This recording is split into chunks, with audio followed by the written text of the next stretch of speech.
What's going on, everybody? Happy Monday. Is there such a thing? Of course there is. So we ended up getting a full another day of the PTR here. I was expecting it to go down today. But Phil is actually out of the office today. And he will be back in the office tomorrow. So tomorrow morning at some point, it will be going down. However, so we are here where we left off yesterday. This is going to be a quick little bit here, and we'll have to decide what we're going to do for the rest of the stream. But where we're at is we just got Nightmare unlocked. Haven't gone through the gear yet or anything. A double fort on these would be ideal. There's a double fort. Wondering how to get the head and pet. You have to win them on a giveaway there, Holden. Not doing any giveaways today. I'm streaming on multiple platforms. It's impossible to do. Or nightmarish to do, I should say. There's another fort. That was fort, right? Yeah. Just trying to get my walls as thick as possible for going into Nightmare here. And then boots. Do we have any fort boots?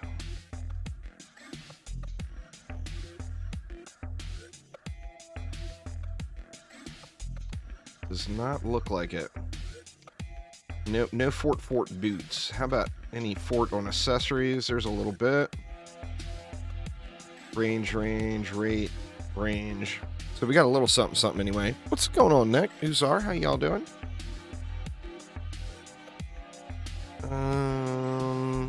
We got 15 points to put in. 500 fort now. Pretty snazzy. On the lovely apprentice. That does look good. I want to check that demo out tonight, probably. Fort power, range. Lose power, but gain everything else. I mean, we'll see what else is available too.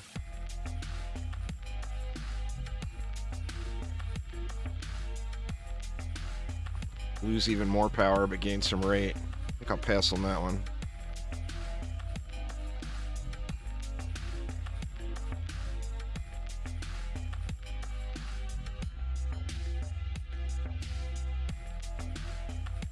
I don't think I'm going to have a whole lot here.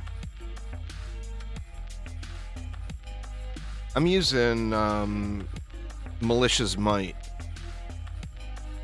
I'm using the standard sets just because that's what I'm used to looking for. You see just tons of those, like Malicious Might, Ancient Authority, Guardian's Blessing, etc. So I'm just using that stuff.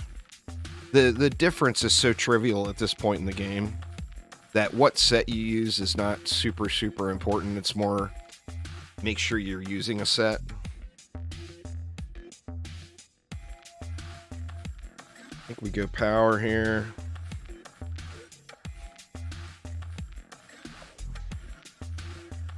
Then definitely full power here. I don't think I'm going to bother going through the gear. I just don't think it's going to be... I don't think it's going to be that difficult, to be honest. I think I'm going to be able to get it done here. Range is not really going to help me much. Rate will, though. Oof.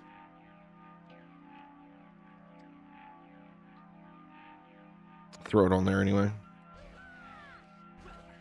Alright, Monk. I'm just going to slap the points in. Actually, we need a headpiece here. That's a really trashy headpiece. Oh, I don't have any minor gear. What? There's no minor gear there at all? I guess I deleted it. Oops. What do we got here? Now one of the issues we're going to have is our, like, electric cars particularly are going to be just tickle damage until we get some nightmare gear.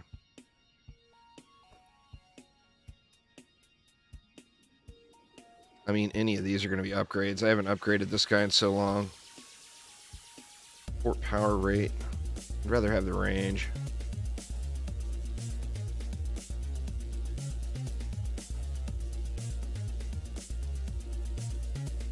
What am I missing? I got one off piece. I'm missing a head and I need another chest. I mean, I would love to have some power there, but...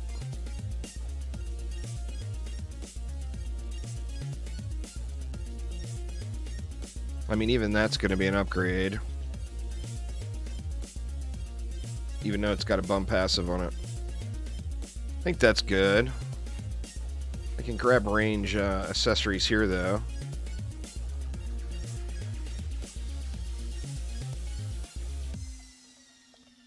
And then the Rogue. The Rogue is still in all purple gear. So we'll give the Rogue something. It doesn't even matter what I put here. I'm just doing it for the extra armor.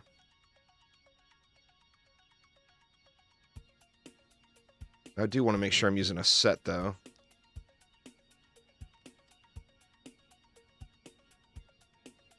We will take that to repair. I think that's fine. And then I definitely feel like I probably should go into Vitality a little more with the change. Kind of weird that there's no range dedicated set. I agree. It makes no sense. Why would there be 2 forts and 2 powers and 1 rate and no range? I mean, to me personally, it just doesn't make sense at all. Looks like the pet I got equipped is better. And we got some free points to put in here, too. I think we're going to put them into Vitality. Oh, not very many points. It's alright. Something's better than nothing, right? Alright, now, here we go. Let me dump my inventory. Because this stuff is all now meh. So, our first nightmare map. What do? We go to Nightmare Survival Ancient Mines. Let's do it. Do we want to do it on hardcore? Yeah, let's do it on hardcore. I don't even need to really play through it. I just want to see that I can actually... that I'm actually strong enough to, like, set it up. And start running waves. And then we can decide what we're going to do. So I don't know what to do this afternoon. And I'm going to need y'all to help me out deciding that. Can somebody in YouTube chat say something? I think my YouTube chat may have disconnected. I'm not sure, though. Can someone in YouTube chat type some stuffs? Let's see. How are we going to start? We got 200. There we go. Thank you so much. Testing. Hey. All right, sweet. YouTube's chat is kind of funny. It's been disconnecting a lot lately.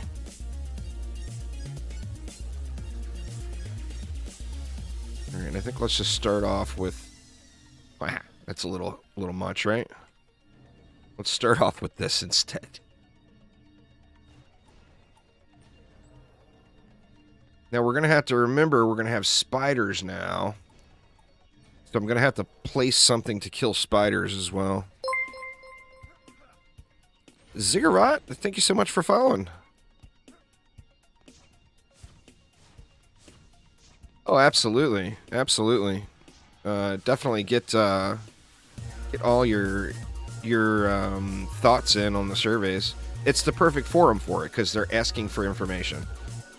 Like, the problem with making a forum post or whatever is they're not... First off, they're not expecting. But additionally, they're not actually looking for feedback. Now, obviously, they're always saying you're welcome to post up forum information and everything, but the best time to do that is when they're actually looking for information, you know? And, of course, with a PTR, they are looking for information. Right. We got 433. We can go in with a DST now. So I'm going to put the DSTs behind. I don't need two over here, I don't think. I think we'll just use a DST for the spiders. Like, I'll place one. I don't have enough juice to now, but I'll, like, place one DST that way. I don't know if that will be enough. But we'll start off with that. So basically, I want to see, you know, I don't even need to run this all the way because this is basically the end of what's changed in the PTR is right here. Like, once you get your first Nightmare victory, or you're at least progressing in Nightmare, then everything else is still the same after that. The only other change would be Massacre unlocking at 80 instead of 83, which I don't feel like I need to grind all the way to that point just to look at that, with it only being a 3-level difference. I think it's going to be a very similar experience. But I gotta say, the early game stuff here, man, it feels so much faster, you know, not having to go through the campaign several times. That was one of my thoughts for what to do this afternoon. What do you guys think? Like, after I get done playing around with this run, do we wipe and try a speed run? Figure I got what? I probably got about 5 hours to stream. Do you think I could make it to this point in 5 hours using, like, you know, no limitations? I use what I want. What do y'all think?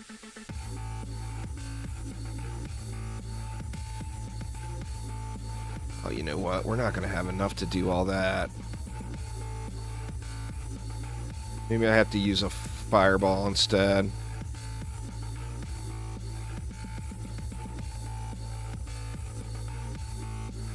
This one took a while. It took me 2 days of streaming. This is day 3. So figure with this setup, going with, this is the neighbor kid setup is what I've been calling it. My neighbor kids, for those that don't know, my neighbor kids picked, not knowing anything about Dungeon Defenders, I gave them descriptions of the heroes, and they picked what heroes and defenses I would use. So trying to, like, simulate what they would have done if they were playing the game as brand new players, you know? Obviously, you know. Obviously it's not the same, you know, not even trying to pretend like it is, but it's something anyway. Let's see, we got 200 left. I mean, I feel like I want more than this down. But I also feel like I want something else down too, though, like traps and auras, etc. And I would love to be able to get a buff beam on the walls too. I think I can do it, Nick. I think I can do it. Try not to think it hurts your head. That's fair. That's fair. I mean, let's see if I can survive, like, the Dark Elf Warrior point on this one, this run, which will be like wave 9 or 10. But generally, like in previous builds, your first Nightmare survival has not been ridiculously difficult.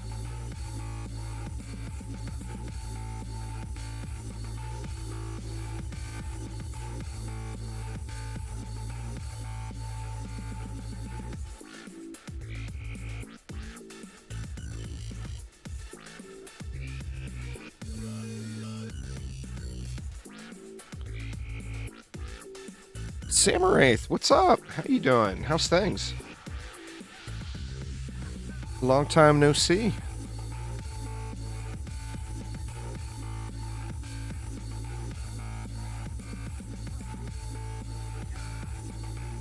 Yeah, this is it's just the easiest survival map, you know? No, I don't think anyone out there disputes that. This is the one. This is the break-in map, you know? Alright, let's see what we got left. We're going to need some reflex. That's going to leave me with 20. Sadly, my auras aren't big enough to, like, share an aura stack on this side. I mean, or are they? Let's look. There's no way, right? You're just little babies. Just little babies. Obviously, the gear upgrades will be pretty quick. We'll be getting some super nice gear upgrades quick. See, that leaves 11.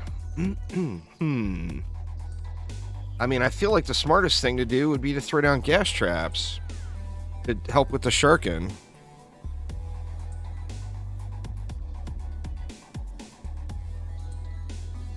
PlayStation, no, I don't believe they have. Or do we use explosive traps? I mean, gas traps are the counter, right?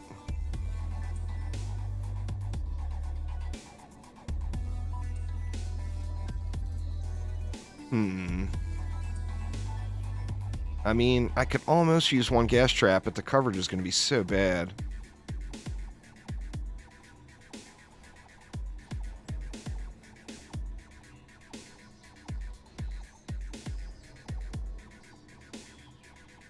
And then we'll have enough to get some spider protection in on our towers.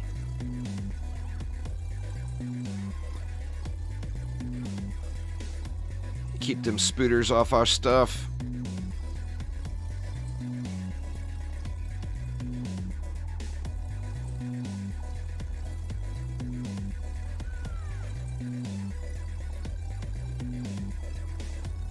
Shuriken are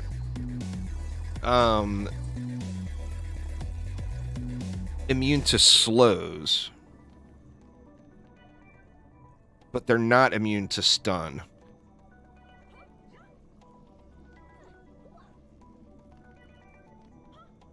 So gas traps are the counter.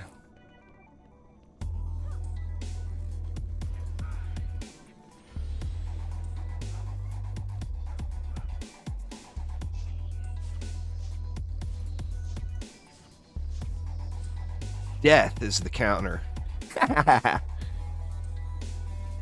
Wreck their faces, and then they can't charge you.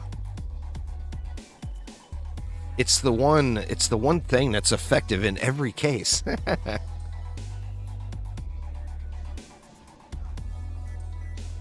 Works like a charm. This is like much more of a steamroll than I thought it was going to be so far.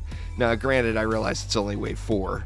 We don't have anything super difficult yet, but I mean, I did not expect this to be like a spawn camp. So, I mean, we'll keep going here a few more waves and see how it goes, but I just really don't feel like it's overwhelming. Like, a lot of people thought that it was going to be like an overwhelming challenge to have Nightmare at 60, but I definitely don't feel that way. Now, granted, you know, once again, recognizing that this is the easiest map in the game, etc. But, I mean, with that in mind, that's where you break in, right? Squire is actually the strongest DPS in the game right now, Sam. It's beast mode. Beast mode. So, I mean, if that's what you miss, you have at it. Get you a spinning steel set and go wreck some faces. The Squire is really good.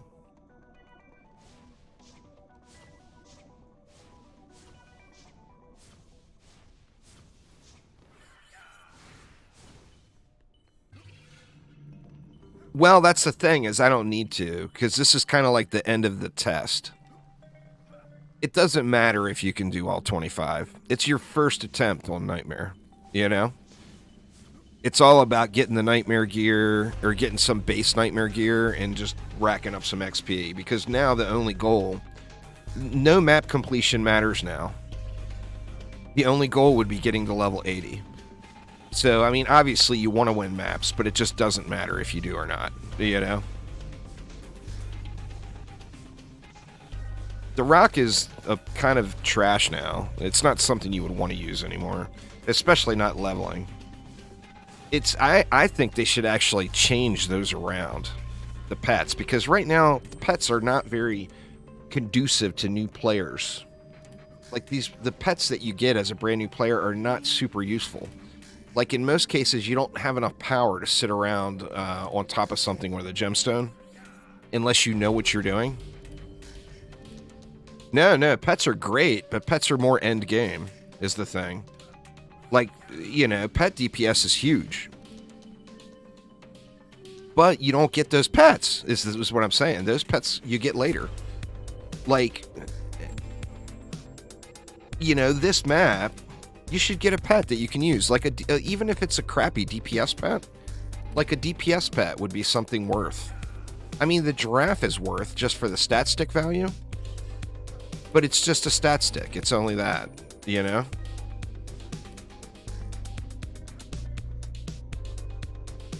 Well, the rock still gives huge stats, but there's no longer builder pets. So without there being builder pets, the hero stats are not worth running at half speed. As a builder, it didn't matter because you built your towers and you swapped off of them, you know? Oh, I bet it's a spider. No? Oh, it is. Fire immune spider for the loss. Oof. I wish I had a little more DU. I'd make that a DST instead of a spider, or instead of a flame burst. Can I free up 3 DU anywhere? I mean, I can use these just for wall protection, I guess. It's such terrible range, but it'll at least... remember, ensnares not only slow enemies' movement, they slow their swing speed. So they do less damage to walls and things. I could do that. And then we should be completely spider-proof. Oh, that's only 7. Well, you know what? Let's live on the edge. Shit.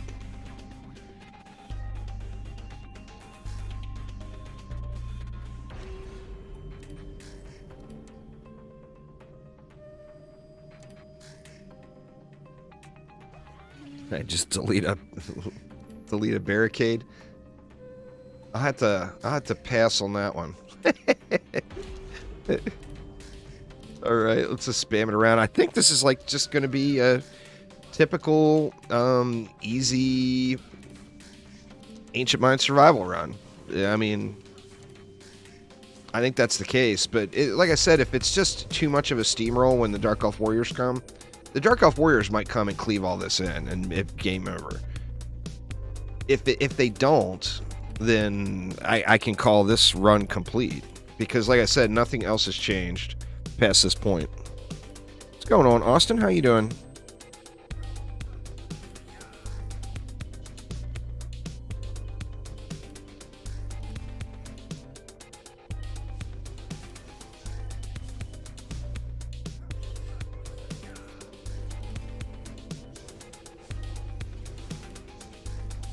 I mean, the ogres are getting swamped. Now, obviously, the later game ogres are going to be healthier.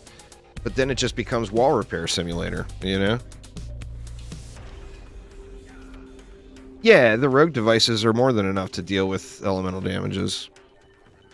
But I don't want to have to shoot spiders. I want them automated.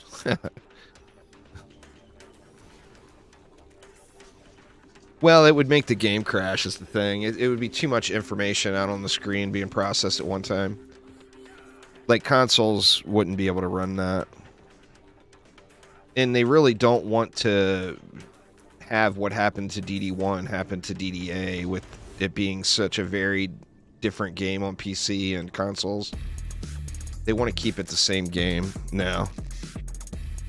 I didn't watch it, but my wife and mother-in-law did. They said they thought it was good.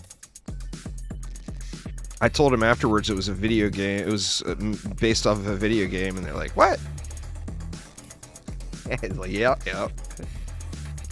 Video games for the win.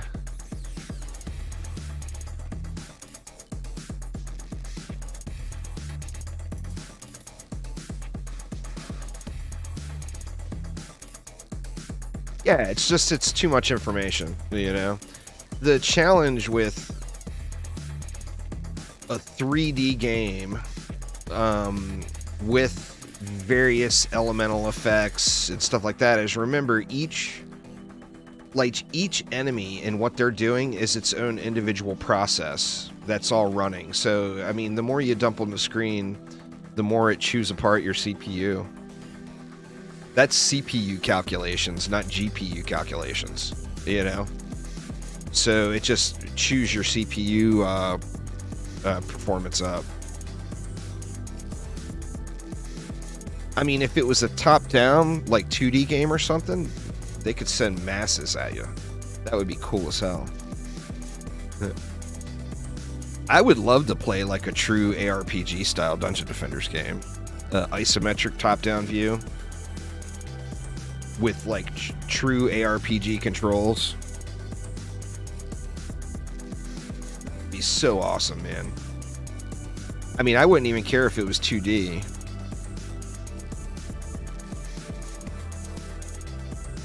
They could do it like Dungeon Defenders. That would be cool, yeah. Like the old Gauntlet. But I mean, even like as a roguelike, a Dungeon Defenders Vampire Survivors type game, obviously with Dungeon Defenders flavored graphics. That would be cool as hell, man.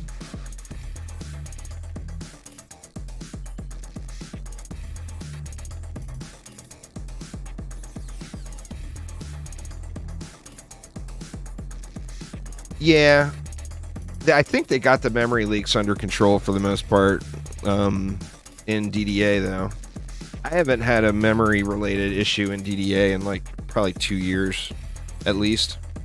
Maybe even longer. Alright, I'm sitting here AFK sipping my coffee, y'all.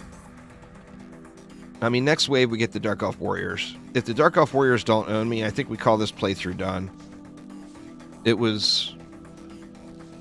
To get to this point, I want to say it was like probably 10 hours with this loadout.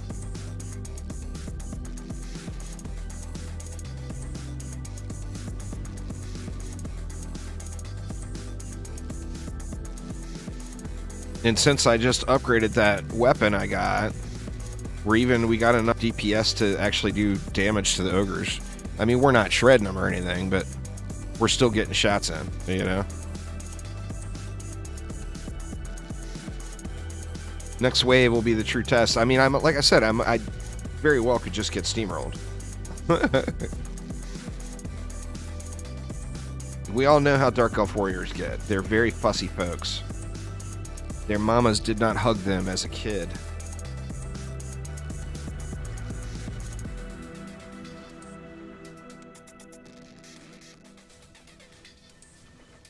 Kid next door approved, yeah.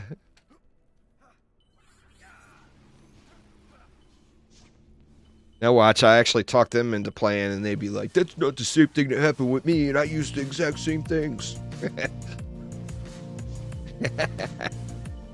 You watch them. You watch them.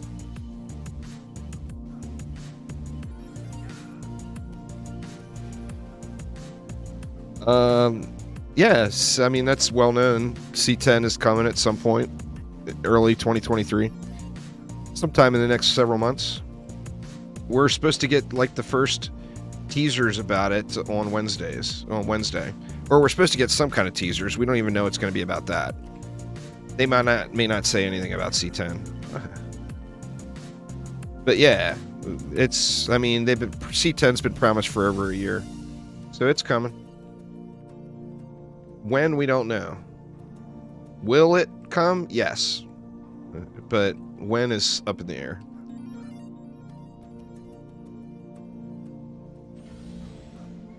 Figure if you look at traditional marketing schedules and how things work, the first teases versus the release dates for Dungeon Defenders anyway is usually like 2 months.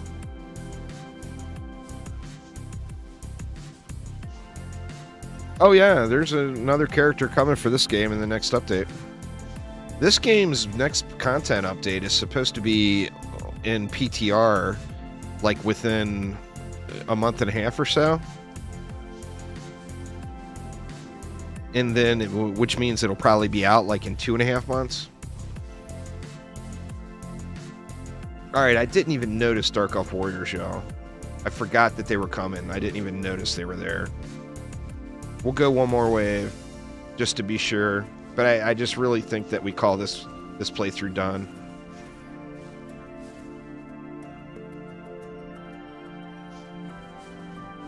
Now the question is, what do I do next?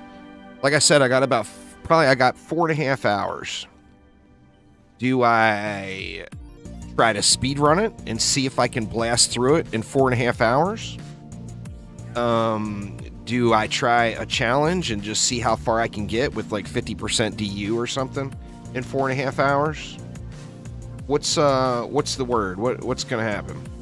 What do y'all? Which would y'all rather see, or does anyone have a wonderful idea? Uzar says 4.5 hour speed run. I think it's possible. I really do. Anyone else? Anyone else?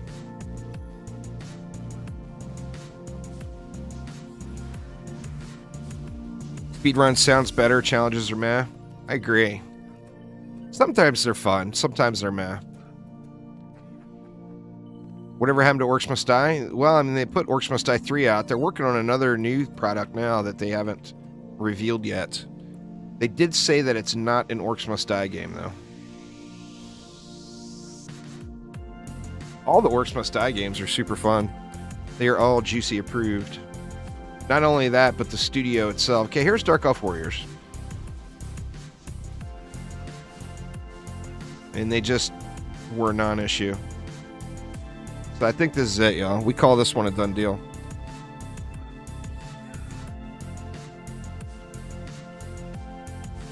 Oh, you haven't played an Orcs Must Die game? Every one of them is incredible. My personal favorite is OMD2. What's going on there, Art by Sarah? My personal favorite is OMD2, but every one of them is worth playing. OMD1, OMD2, OMD3. OMD2 had some really fun physics and scoring systems in it that made it very, very skill-based, and it was super, super fun.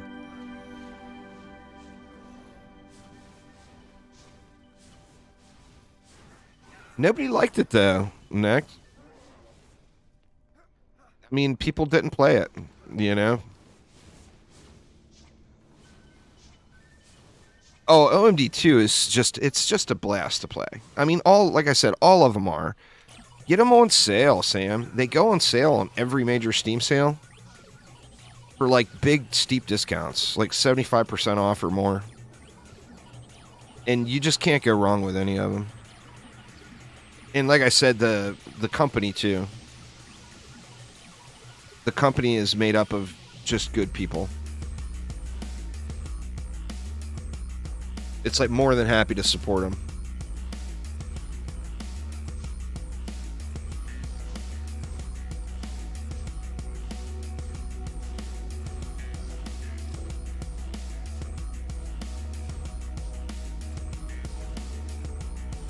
Oh, it's you know it's fun as hell, Themic. Alright, so yeah, this one's done, y'all. It's Neighbor Kids did good. They picked the right stuff. So let me wipe real quick, or can I just delete everything? Let me just delete everything, y'all. I'll spend all the gold I have so I don't have any gold. Is everybody good with that?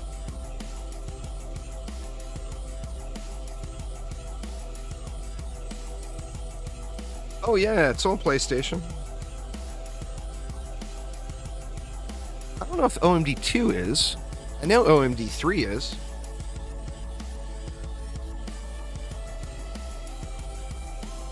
Let me just... Are you guys good with me just burning the gold, or should I... Hey, you know, I should start a fresh account. Let me just do it right. Let me wipe this account real quick. Let me give you all a be right back screen here. And let me wipe this account. Now I'll have to go through and set my inventory up again is the only sad part, but it's just the right way to do it. Don't let me take no shortcuts.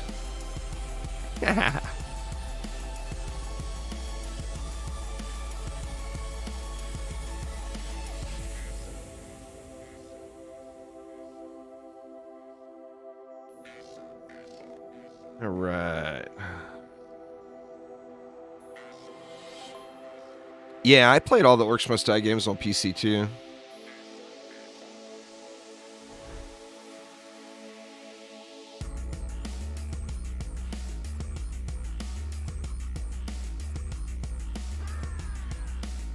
All right. So we is wiped. Now, like I said, the bad part of that is I got to go through and reset my stuff. The loot filter will be the same because that's bound to your account. But I'm going to have to set my bags up real quick.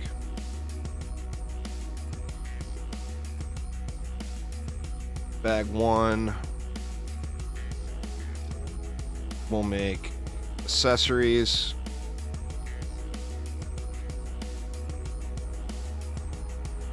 I'm still going to go through and set these up, even though it takes a few minutes, just because it's like the ultimate convenience. We'll set that one as the bag. Thanks for subscribing there, It's Ozzy. Alright, number 2, we'll make, say, weapons. I think all we're going to need is staffs.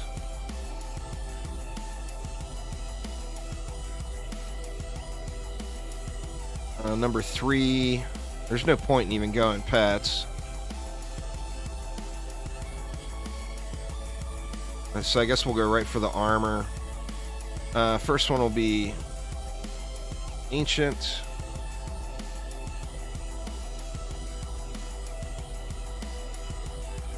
Second one will be guard.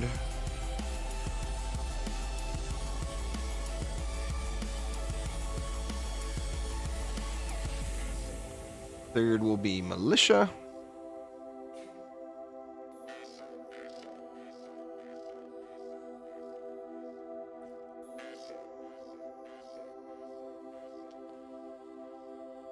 And then we got minor.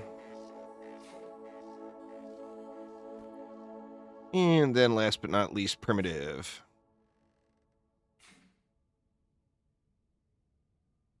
Not going to bother doing a pet bag this time.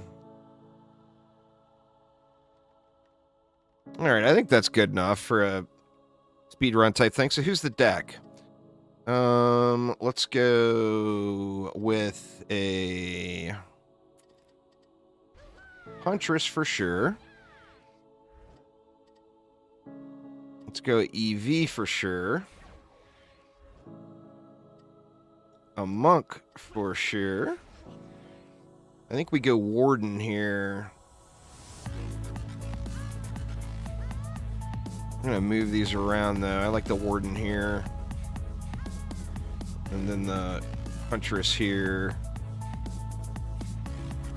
And then...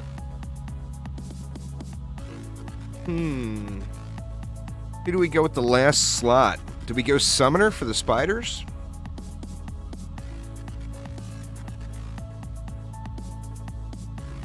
Oh, I am so ready for Diablo 4. Hoping we get some news about Diablo 3 here soon. Spiders. Alright, so we are 40 minutes. We're coming right up on the 40-minute mark into the stream. So let's start the timer right now. We're 40 minutes in. We're going to go hard. We're going to leave hardcore off, and we're just going to get it.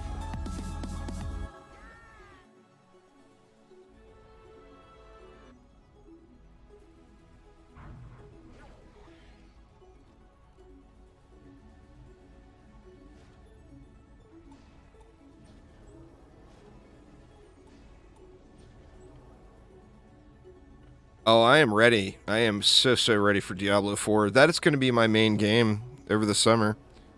I am going to play Diablo 4 until Diablo himself comes down and asks me to stop killing his children. I am so ready, man. So ready. Yeah, the DDA GR teaser does look cool. I agree. What's going on there, Kingdom Heart? How you doing? We are just starting a speed run on the PTR. Now, you guys know I'm not the speediest speedrunner out there, but I'm going to do what I can. The goal is to try to make it through to the start of Nightmare Mode in 4 hours, or 4.5 hours.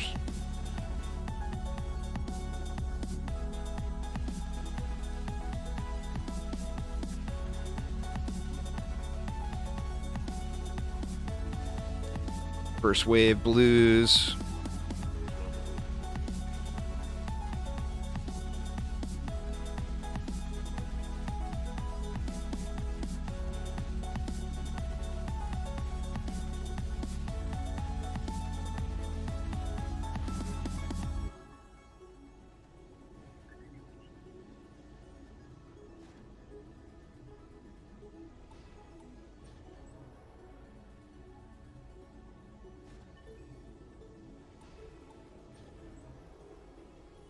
Just let it fly here. We actually got 200 left. Let's upgrade one of these.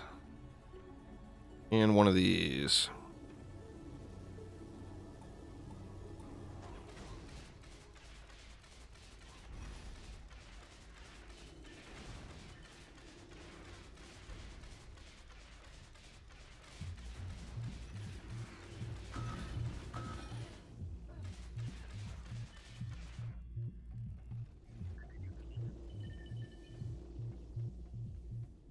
I'm interested to see how they handle the loadouts thing in DDGR.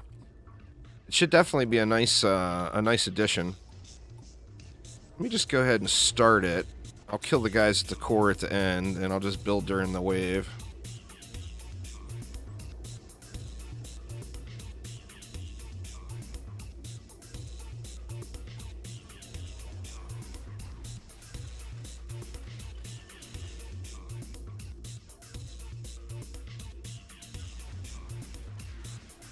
I need to set my loot filter for runes, too. For me, that's probably still set. Well, we'll see. There's a rune on the ground right there.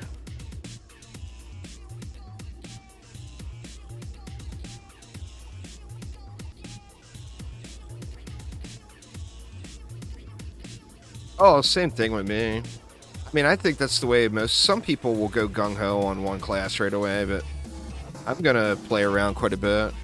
That and, you know, with like the first season coming right after, shortly after the game launches, that'll give us a little playtime too to figure out who we want to use before we get to the first season.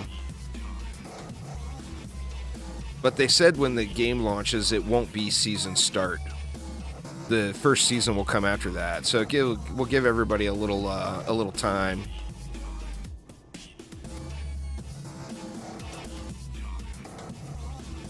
Well, protons are pretty strong too, just because of they are quite powerful. You know, if I would have stopped and put points into power, they would just have completely annihilate this here.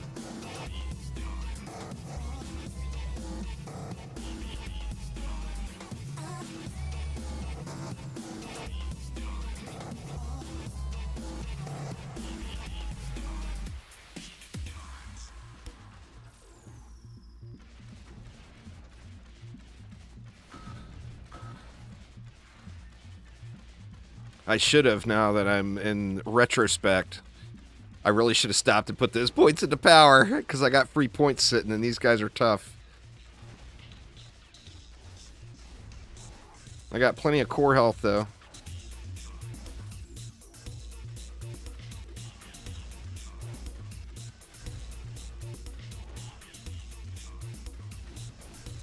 Just get them away from the core here.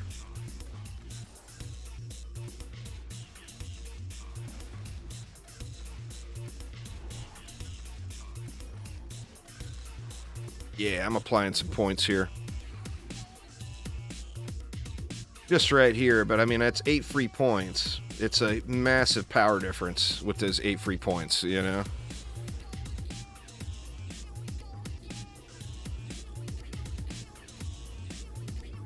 Well, I mean, you see, they're doing 171 a tick now. They're just shredding these orcs.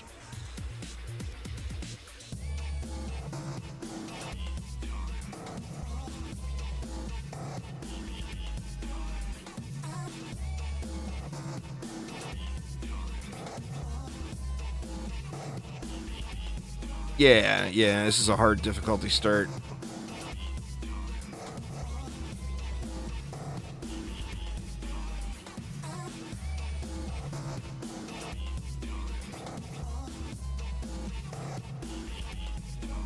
Well, those mobs are coming. Let me just double check my loot filters here and make sure they're all good. Yeah, we're good there. We're good there.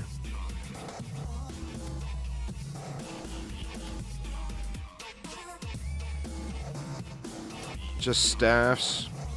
Ooh. Just staffs. There we go.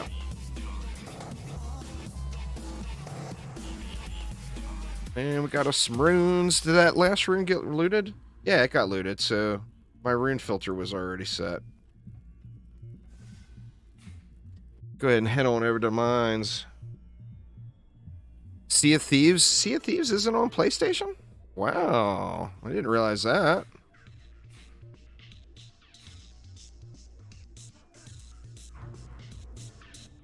Huh. Was that an Xbox studio that made that? Or a Microsoft game studio that made that? I didn't realize it was exclusive. Or I guess it's not exclusive, but console exclusive. That SteamWorld game that Uzar was talking about earlier looks entertaining. Apparently there's a beta up on Steam. I'm gonna probably check that out tonight. Maybe I'll record a video on it.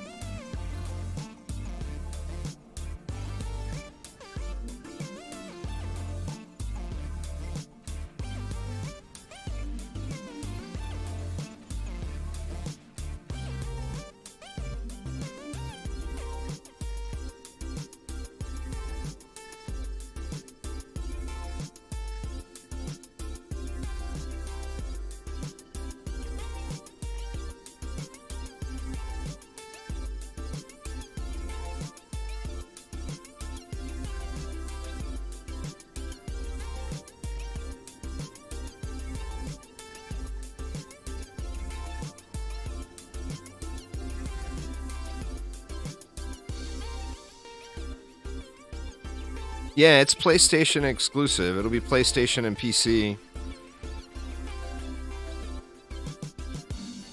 I'm assuming that one was made by a Sony studio. Or published by a Sony studio or something. The console exclusive wars begin.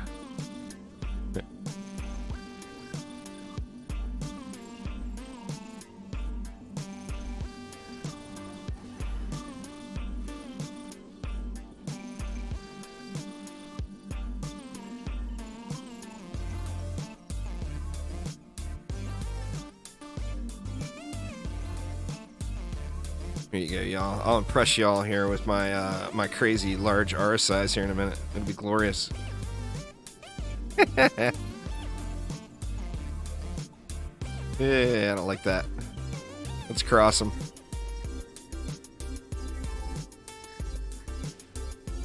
Ah, God dang it, I got shot.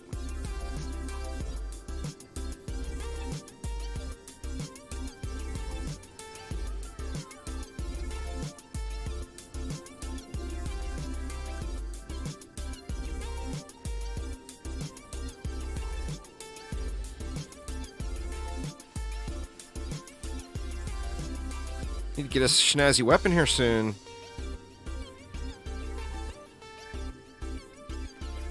That's my only hesitation about the game.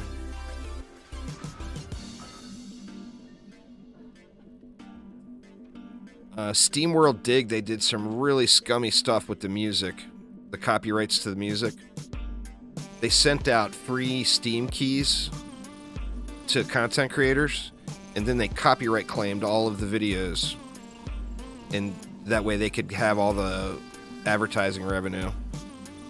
I mean, it's only $1 here, $1 there, but let me tell you, that adds up. That's my only hesitation.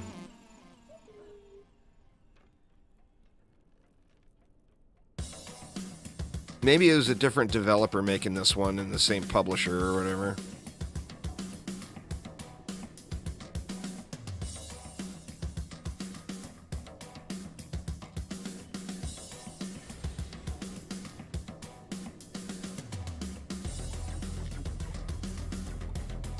Yeah, I played DDA on the Switch at launch.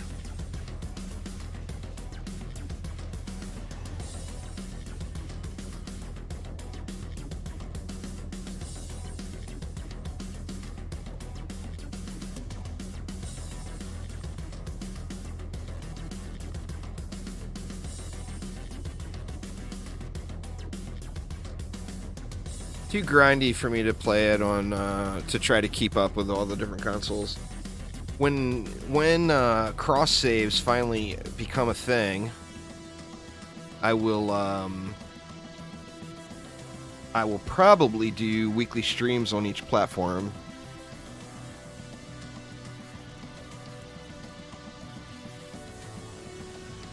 No, it's like more like a combination of like Factory Town with something else.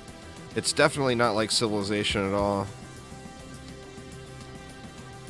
Go with a 3 there. Oops. I forgot to impress you all with my super large auras.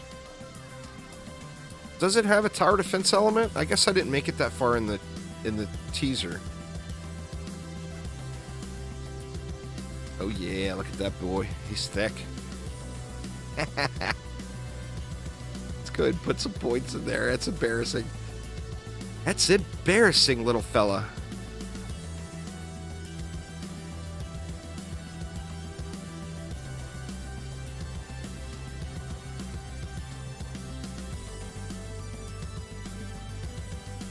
Yeah, it's a resource-intensive game running on a toaster. You know?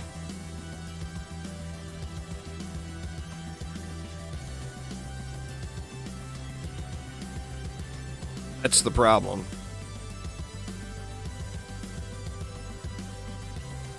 That's the problem with just action defense games, I think, in general. It's why Orcs Must Die 3 never came to Switch.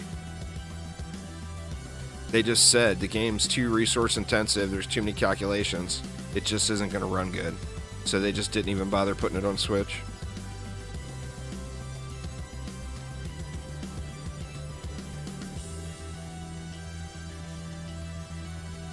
It's a different developer and publisher?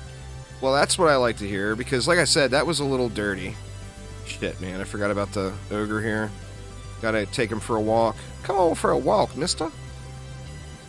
Oh no! Didn't say smack me. Now it's gonna take forever, because now I gotta walk him all the way back up the lane again.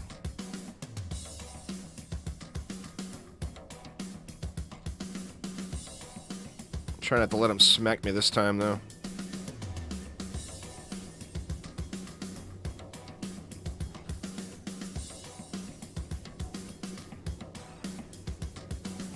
Ooh, shit, cooldowns. My cooldown wasn't up yet. No, I gotta walk him all the way up the lane again. At least he's back there this time.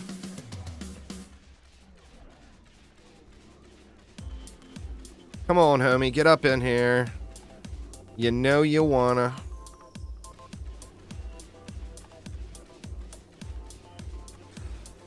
First ogre kill is always the roughest.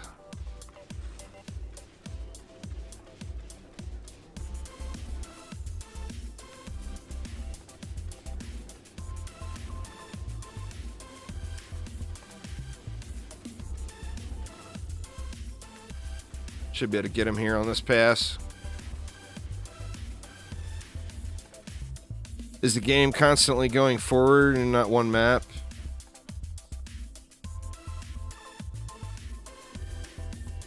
It's like you build out a big, large base. It's got a base building element. The reflect beam was there to help save me versus the ogre snotballs. Obviously, it only ended up deflecting one shot, but that was the intent. I don't know. I think it's too soon to tell. I mean, it's a base building tower defense game. We don't even know if loot is a thing. It's like the very first teaser came out, was it?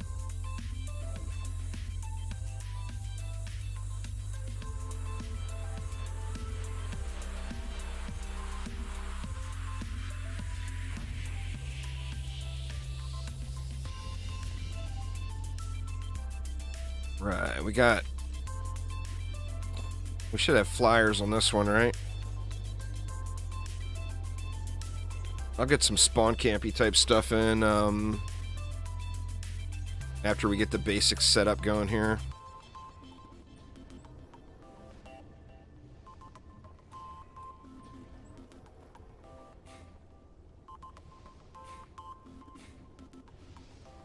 Let me see, we never got a weapon, did we? Oh yeah, we did. 1,000 DPS, yeah, we'll take it. Oops. Swap. And what are we gonna put there? We'll put poison there.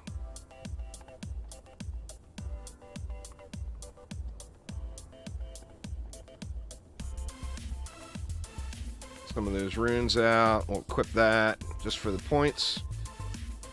And let's get it. Now we got us a weapon. Yay! Doesn't hit very hard, but it is a weapon.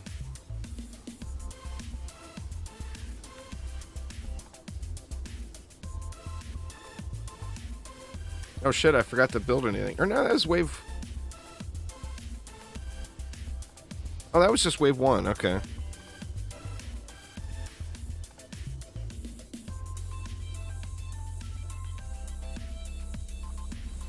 I'm gonna check my YouTube channel in a couple of days, Sam. Or just check it out yourself. But I'm gonna check out the demo that's there.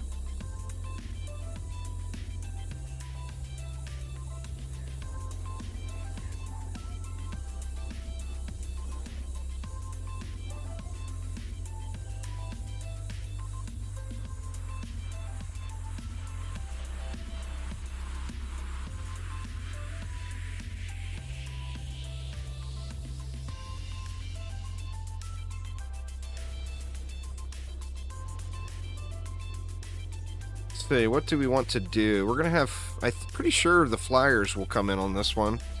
What's going on there, Kingrits? How you doing?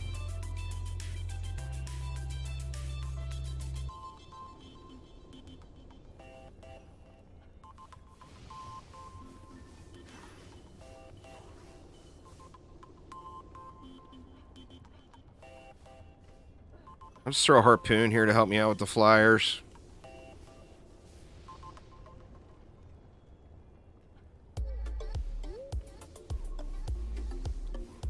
Yeah, just finished up the neighbor kid run, where my neighbor kid picked the heroes and the defenses, and then this is a fresh start.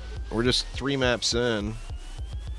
Gonna try to make it to nightmare mode within 4 hours is the goal. 4.5. All right, let's see. Yeah, we got them Flappy Birds there, so let's poon it. We'll just throw everything into range. Actually, let's double poon it just to be a little bit safer even. And then maybe I'll get lucky and the ogre will come down this lane. Okay, so now we can do something a little more up front so the waves don't take so long.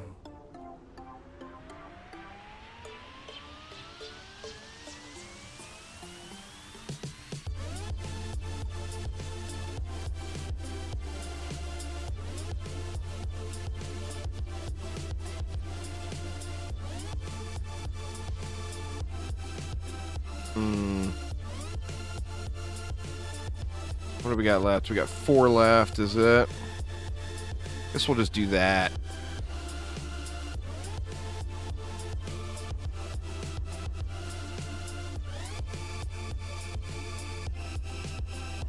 Oh, I haven't had any crashes.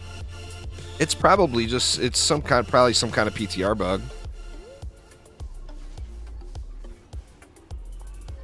Something not agreeing with your graphics driver or something weird like that.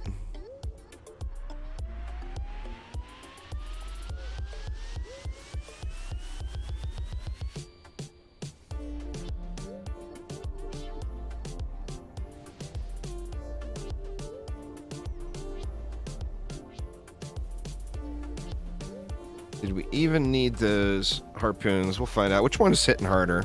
That one's 76 per projectile. What's this one?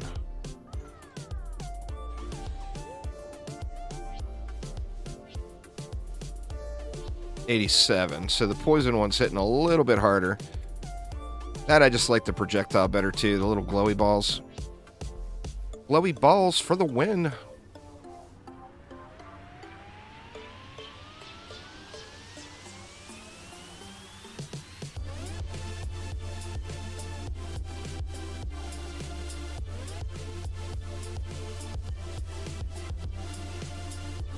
As soon as we get to level 20, we'll start using the PDS or some wisps, one of the two.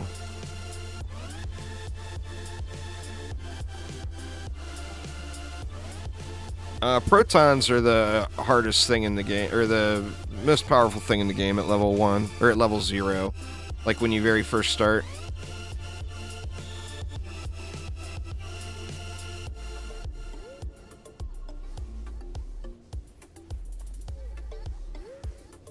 I mean, this is...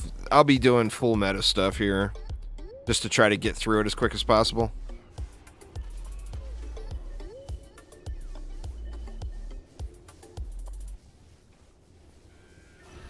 Oh, it exploded right on me. How rude.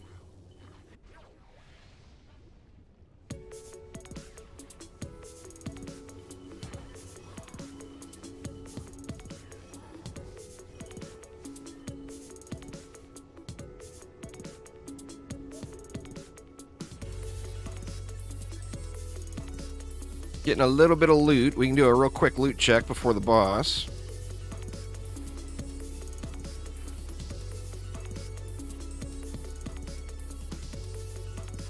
I think, well, I mean, we'll see what we got, but I'll probably end up going primitive on the EV here, which I normally don't. I usually end up going into power.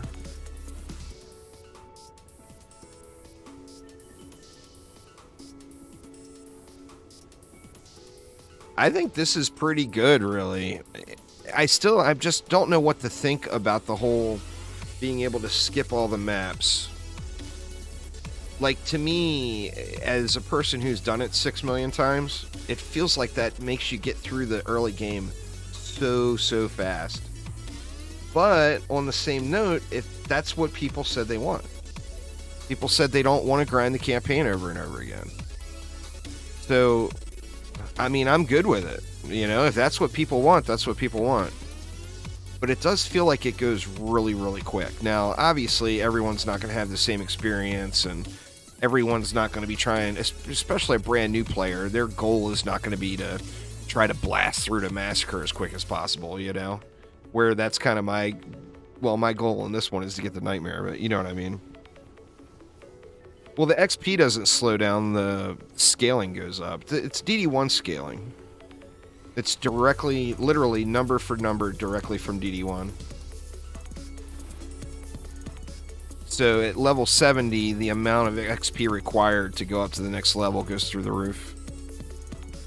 But that's, like I said, that's actually direct scaling from DD1. Exact same level requirements.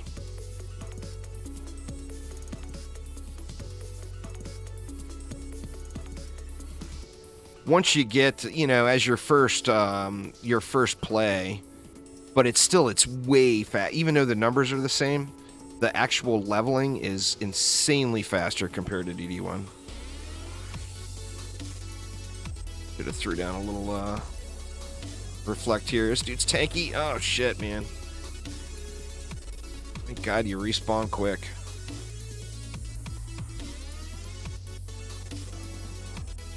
Don't hit me, bro. Shit. Shit. I'm not gonna get to him in time, am I? Come on, brother. Come with me. Oh, don't you turn around. I need you to come back up this way, please.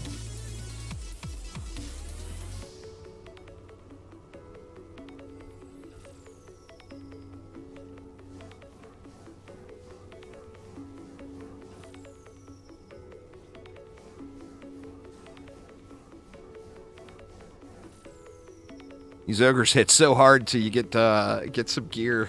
They're so tanky.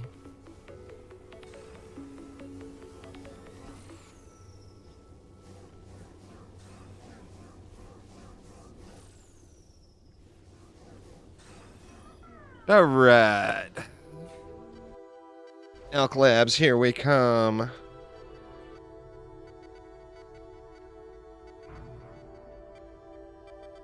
Alright, I feel like I want to take a quick peek at the loot. I said I was going to go primitive here.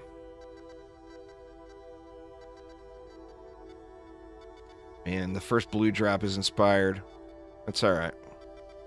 Actually, at this point in the game, I might be just worth using the best stuff that dropped.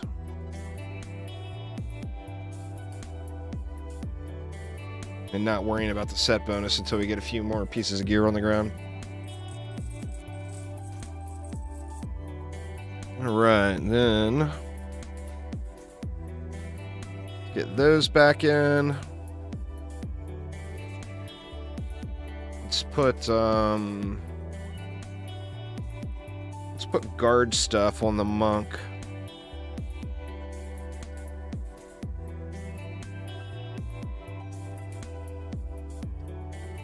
No boots. Weird.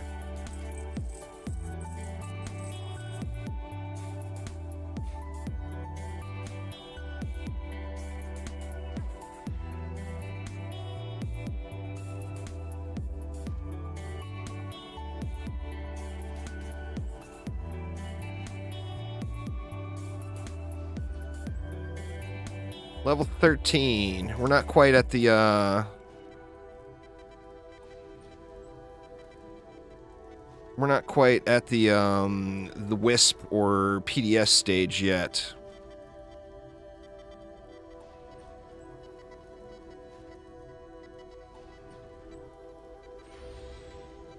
Oh shit, I forgot to put anything over here. Derp! Derp, derp, derp.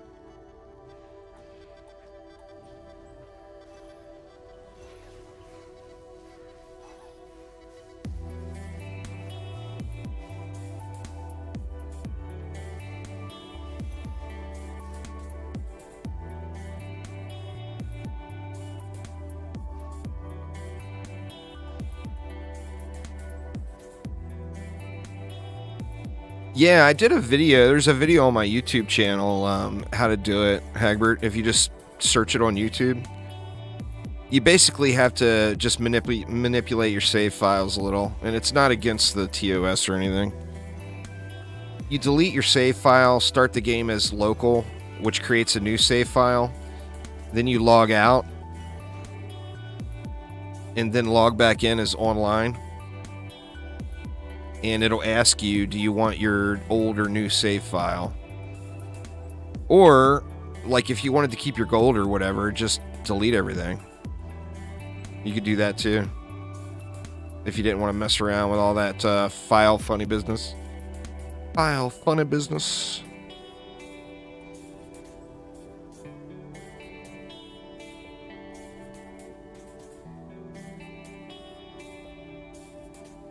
And the thing about that, though, is, like, if you ever decide you want to go back to your old save file, if you don't delete, but actually back up and, like, put your current save file in a separate folder, you can go back to that if you wanted to. Now, obviously, you know, if you're starting with a friend, you probably wouldn't want to. But it's that option would be there for you.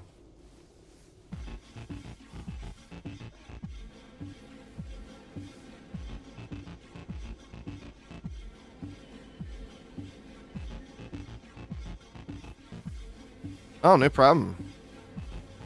It's not super difficult to do. I mean, you'll be able to do it, no problem. Your save file is in your local app data.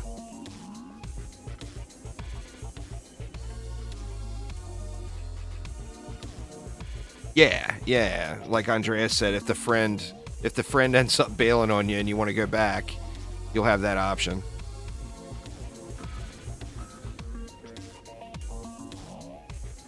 Oh, does the PTR Patch Notes have information on it? Nice. You have to do it a little different on the live game, though, because you have to actually have to create that local save first. On the live game, the cloud save will overwrite it.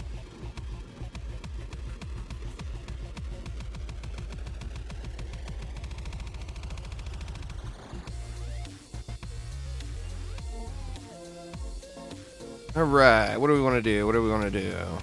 You know what? Let's go with this, too. We'll R it up.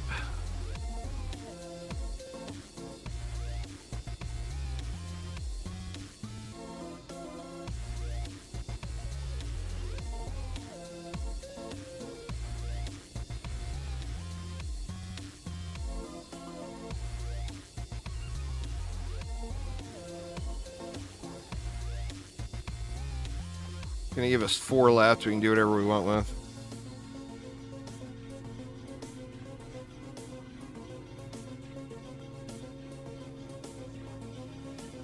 Hey, I've had that happen to me before. That's a real thing. You know?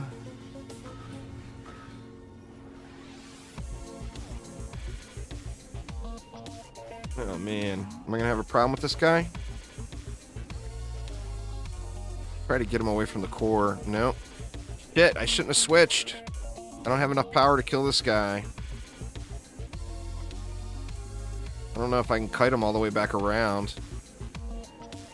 Shit, there's another one anyway. God dang it, I'm screwed. This one I might be able to get killed.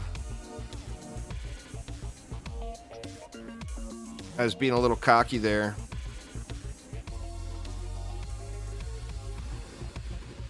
Gotta remember, this version of hard mode is the old insane mode. So doing insane on a brand new character, stuff is tanky. Hey, you know.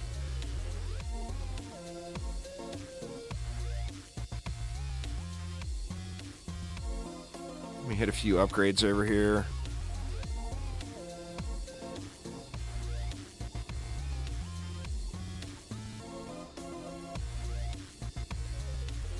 That happened to me with, what? Star Trek Online? Neverwinter? Neverwinter, it wasn't a day. But Star Trek Online, back when it launched, and a couple of friends of mine from work were so excited about it. And we played it for one day, and they're all like, nah, I don't know. You know, and of course, I'm used to grinding a little more than that. Unless I just really, really dislike a game, giving it up in a day is difficult for me. You know?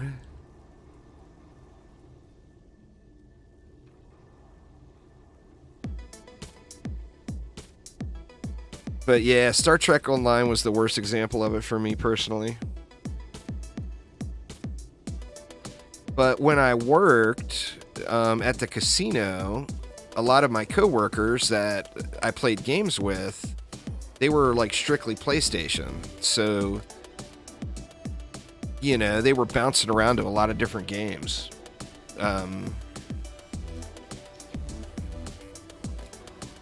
We played the Division, the very first Division.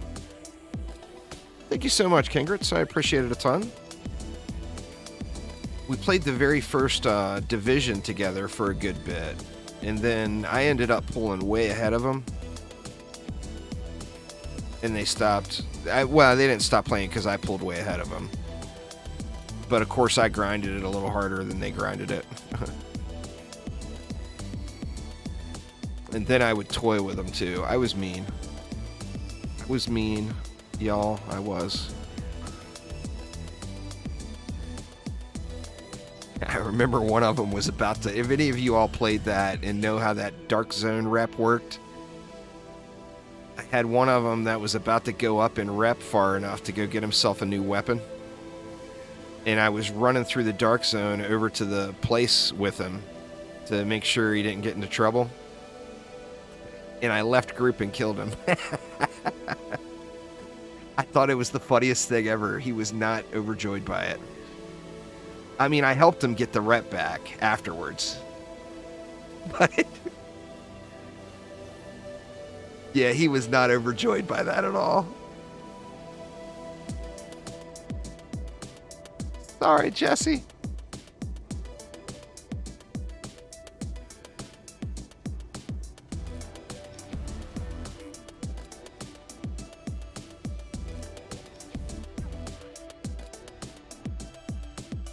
Your buddy did the same thing to you. You know, you're just going and you're like, you know, and we were a group of players that played jokes on each other all the time. It wasn't like I just came out of nowhere and was being mean. It was the kind of thing we did to each other, you know?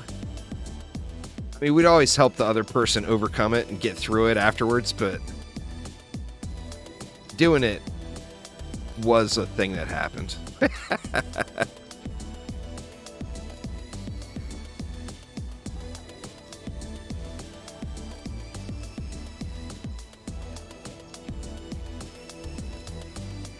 Got to do the hazing first. Oh, yeah.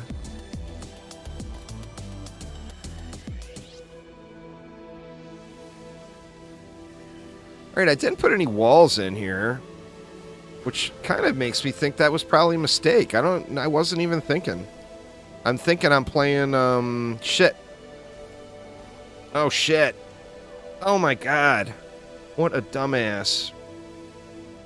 Oh, no. Well, so much for this being a speed run. Just not paying attention to shit. Oof. Oof, oof.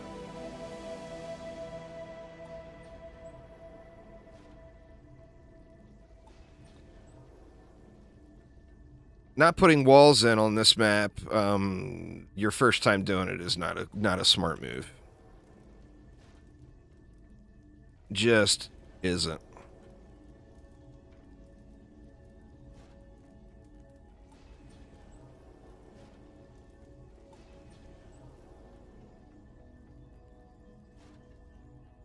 Big oofs. What are you gonna do? Put your points in and redo it. Jesse got his payback. I was completely distracted laughing about doing that to my buddy Jesse.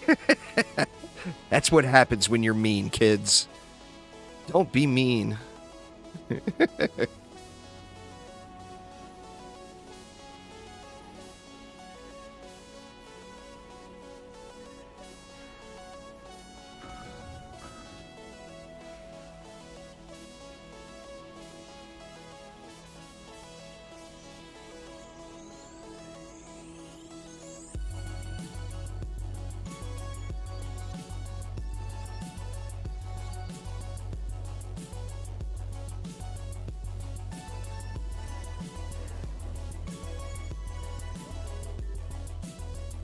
Alright, let's just get that out of the way here real quick.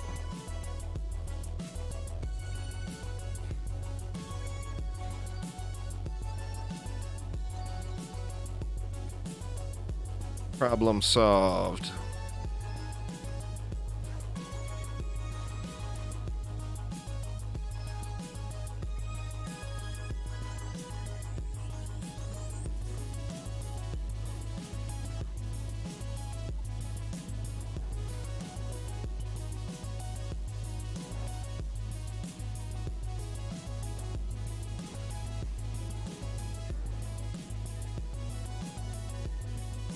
Yeah, that makes a world of difference.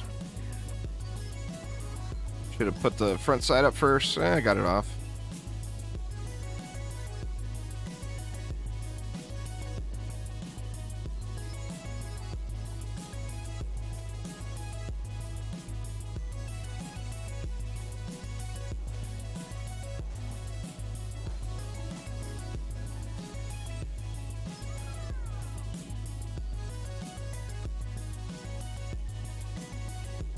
All right, 33 left.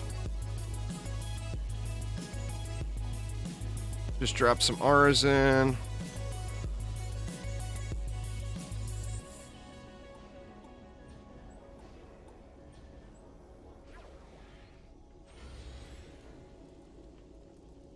What do we got? We got 17 left now.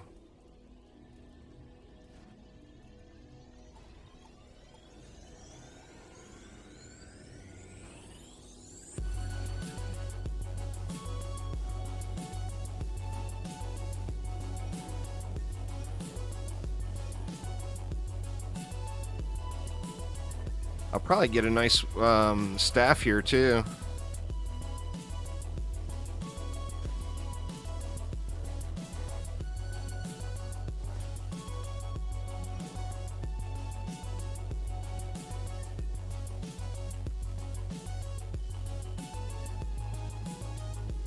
Protons are really good in Massacre. The problem is gen. You have to deal with the gen, you know? But protons are super powerful, and then, you know, when you're in Massacre, you're gonna all be all ruined up. And that shock is really, really good. It used to be one of the metas to overcome some of the ogre damage before we got all blown out OP. You would put like an assload of like 3DU proton beams at the wall. Just put like 5 of them sticking out here, and they would just melt ogres that came to the wall.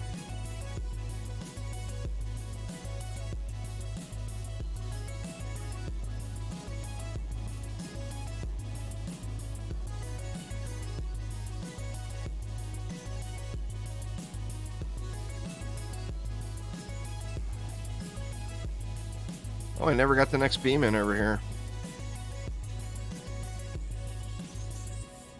Shit, now I don't have enough DU left. We'll put a little shorty in. Nope, that's not a proton beam at all, is it?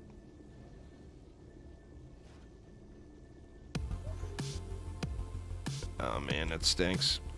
Guess we can put it in here. It's not gonna hit much. It'll hit some of the stuff, but whatever. I think it'll be good.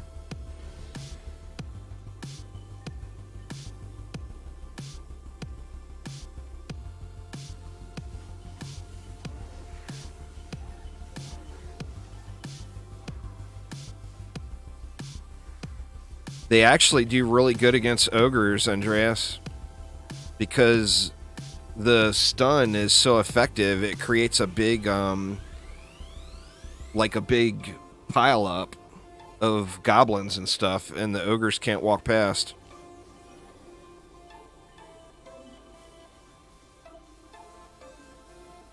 Early game staffs are still better than other weapons, yeah. That's something they still need to get dialed in. Late game, not so much.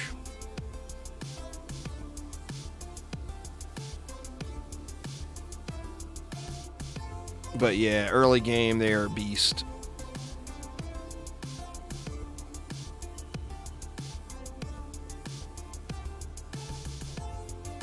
This game's been out for like 2 years, Brandon. Still getting changes to it and updates. But yeah, it's been out for like 2 years.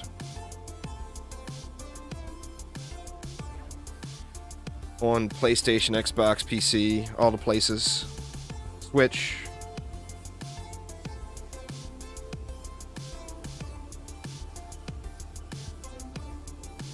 I want to switch back to my poison weapon for the boss. It does just a tickle more damage.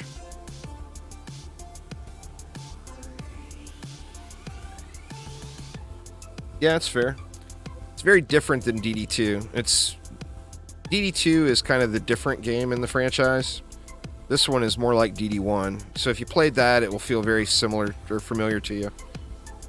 But it's more loot-based and stat-based, where DD2, the loot and the stats don't really matter that much, as long as you have the right shards and mods. This one is more about the stats and the loot.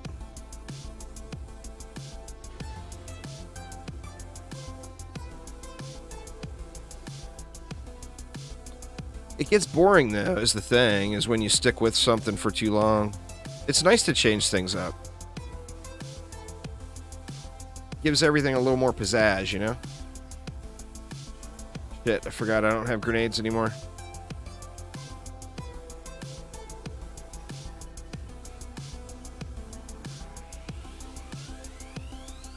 Well, I mean, the barb is from the first game.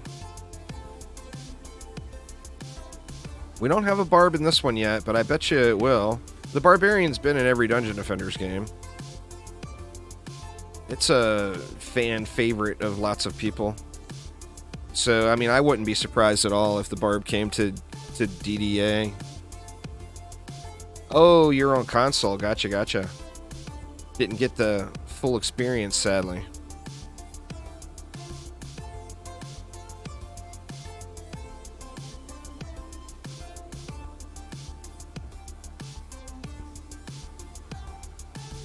All I gotta do is say I want to switch to my poison weapon for the boss, and everything comes out poison resist.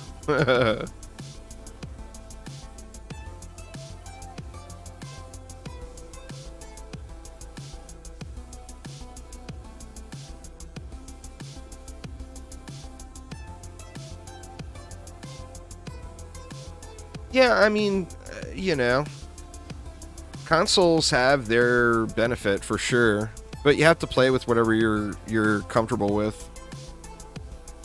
It's going to be the initial teasers about the new hero, and potentially some teaser about Chaos 10.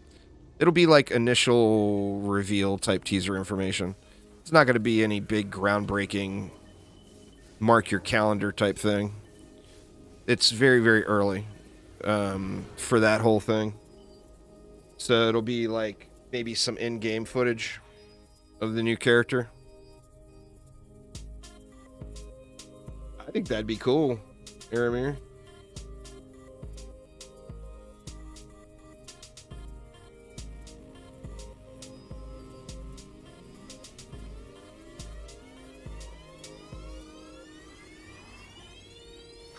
C10 will be a weekend's worth of entertainment for a veteran player. If you're already in C9, C10's not going to be that big of a deal. It's like you'll grind it for a weekend, you'll be in all C10 gear, and you'll be overpowering all the content again, just like you are now. You know? I mean, I'm glad it's coming, don't get me wrong, but it's not like some big, massive, enormous, oh my god, game-changing thing. It's another difficulty tier, is all it is. 3 new enemies, doesn't matter. I mean, it mixes it up, but it's not going to change things. It's going to be the same game, just a new tier. You know? Like I said, don't get me wrong, I'm glad it's coming.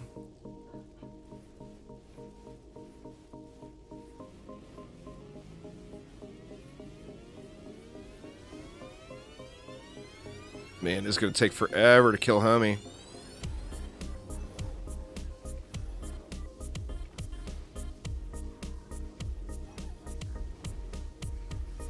That's the bad part about not using any towers in the mix.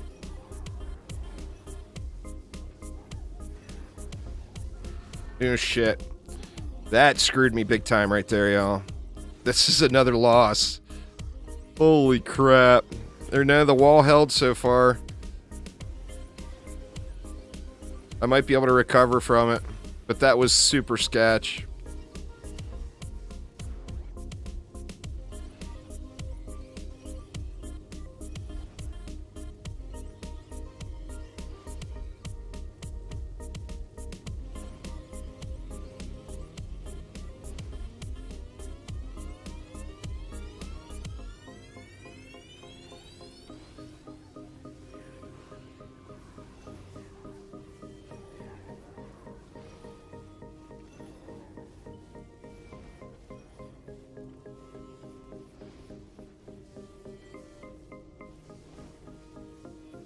Gotta kill the little guys that are coming up the rear, bringing up the rear.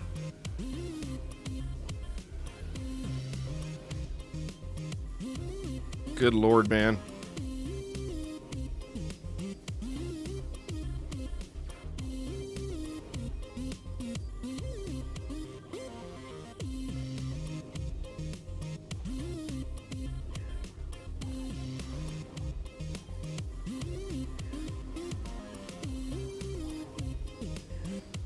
Oof. Jeez. There's the, I mean, once again, it's just the benefits of upgrading the weapon, you know? It's so huge. Spending your gold, even if you don't spend much, just a little tickle. It makes a massive difference.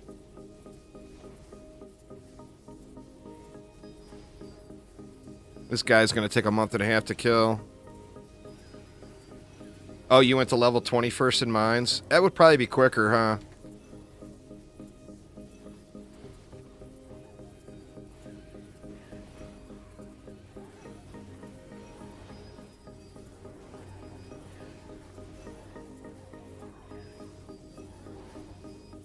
It's a slow grind, that's for sure.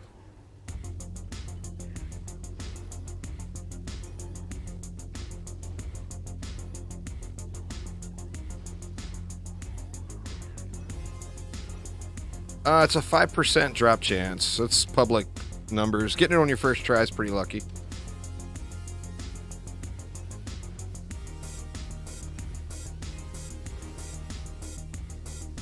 It's not like a super, super rare, but getting it on your first try is pretty goddamn lucky.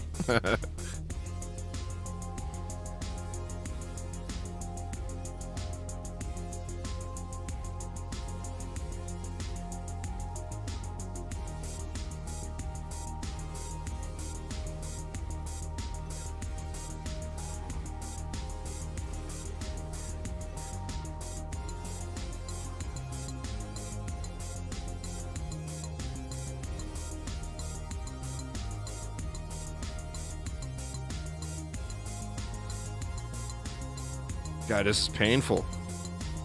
Almost over at least, but jeez.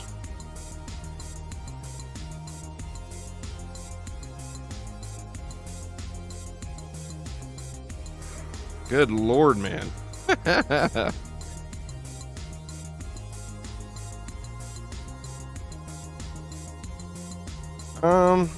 Crystal Betsy I didn't really stream that long. The 1% global drop of that Dragolich pet took me a long time. The Crystal Dragon I got really quick. Legendary Polearm. Chance to ensnare. Inspired Assault. Little brooch action. Alright, let's get the hell out of here. Well, that took longer than expected. I'm 50 minutes in now. And it took me 50 minutes to complete Act 1 because of just dumb assery. Holy shitball staffs.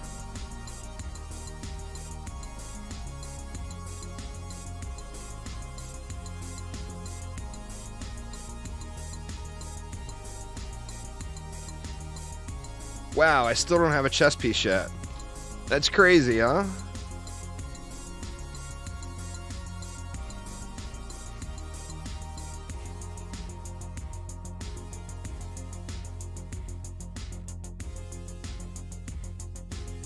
All the Dragolit's pets are the same. It's all cosmetics. Most things in DD2 are the same. It's just all cosmetics. There's no... I mean, there is now, but I mean, even weapons before Chaos 9 happened, weapons were just all reskins. All of it was all cosmetic. It was all the same base.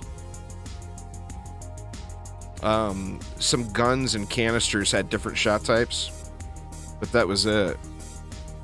It's one of the things that really hurt Dungeon Defenders 2, is they took away the loot, basically. They took away the loot and made it all cosmetic. IHDC has done its best to change that a little bit by like putting the Phoenix weapons and stuff in.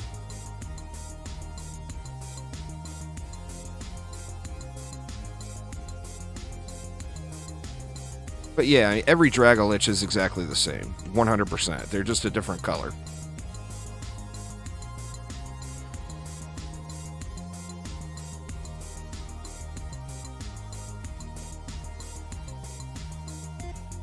And we're hitting for 172 there now.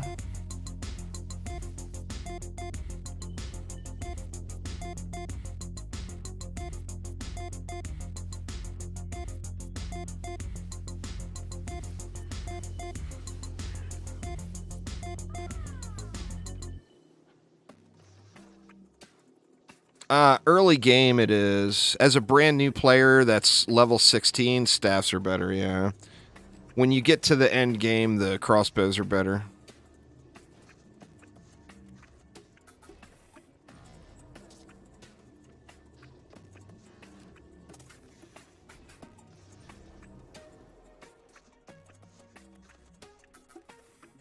I give them away all the time. I just gave out 10 of them on New Year's Day. There's giveaways for all the cosmetic stuff every month. So yeah, I still give that stuff out all the time. I gave away probably 40 of them in December. Now that was because of the holiday. I won't be giving away that many this month, but we gave away the 10 this month, and I'm sure we'll give away another 10 before the month's over. Right, let's just let it fly here.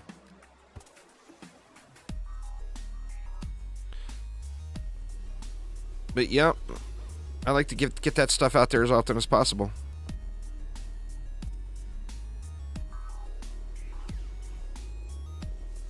End game, you want 2 for different situations. You want the Wolfsbane sniper from the keep, and then you're also going to want the dragoon from the summit.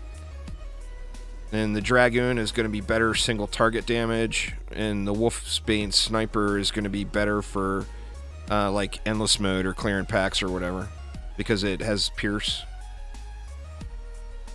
So you really, ideally, you'd want 2. One for each of those situations. If you only could access one of them, I would say get the dragoon from the summit. But ideally, you would definitely want to.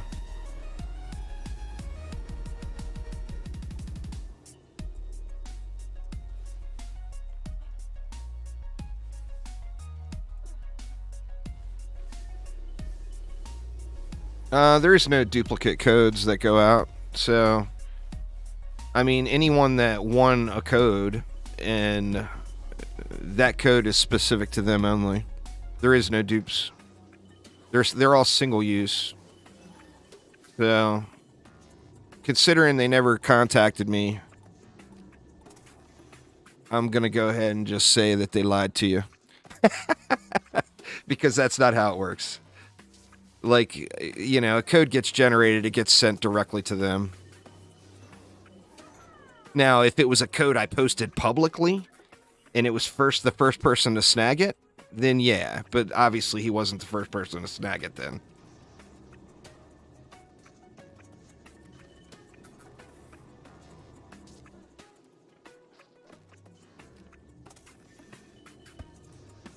But yeah, all that stuff is all like recorded and documented and stuff.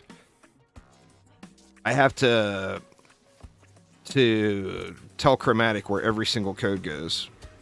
So it's not, you know, it's not like I just have wild access to codes. It's all tracked and everything.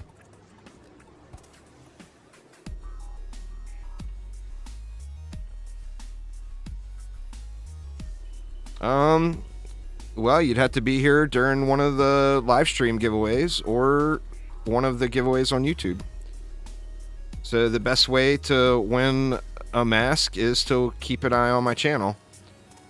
The New Year's giveaway, there was only like 500 people entered, and I put it up for 2 weeks. So people just weren't watching the giveaways, you know? And I gave away 10 of them. So like the chances of winning, well, it was 500 entries, but there was like 5 different ways to enter. So there was only like 100 people that entered. So like that was the golden opportunity, but it's for people who watch my channels, you know?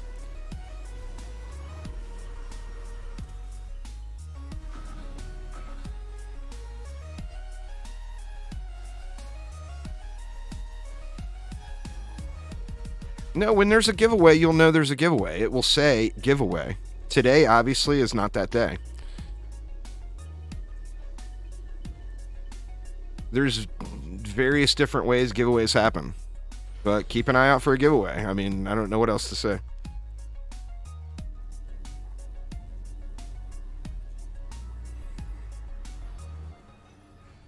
the people who, I mean, once again, I'm not trying to dig or anything. I'm just saying the people who watch my videos know when all the giveaways are. The people who don't miss them. So that's just, I mean, that's the purpose of the cosmetics, is to help promote my channels, you know? So that's, like I said, not trying to dig or anything, but that's just how it works. The people who watch them get the stuff.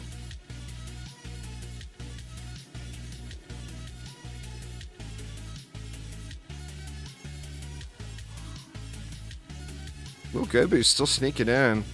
Guess I need a little more power on these guys, huh? I mean, I'm close to dumping them. I'll still use them a little bit, probably.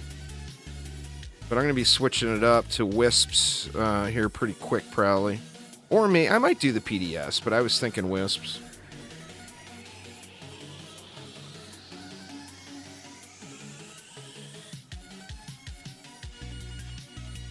Well, that's why you subscribe, Kozlowski. If you subscribe, then the new videos are on the subscriber feed. Shit. Oh no! God, another derp, man. All I had to do was say I was speedrunning this, and I'm losing just places I just don't lose. Kind of, yeah. Sort of, kind of, maybe.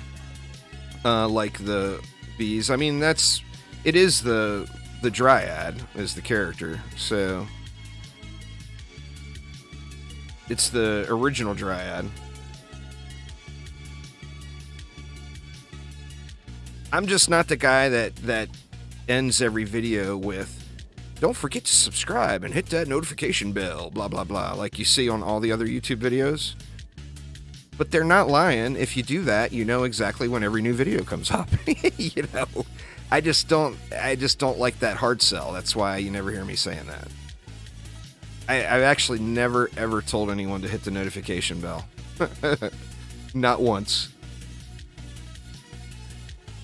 Because I personally don't like getting Google notifications spammed at me, you know, as a person.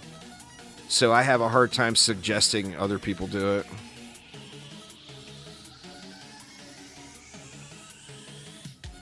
I mean, I've got notifications turned on several channels, but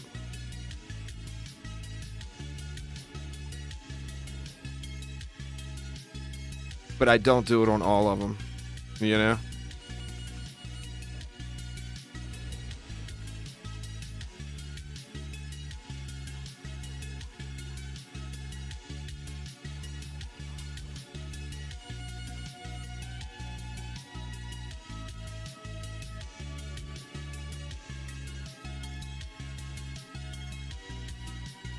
I'll have at it, Dwarf. Ask as many questions as you want, man. It's all good. It is all good.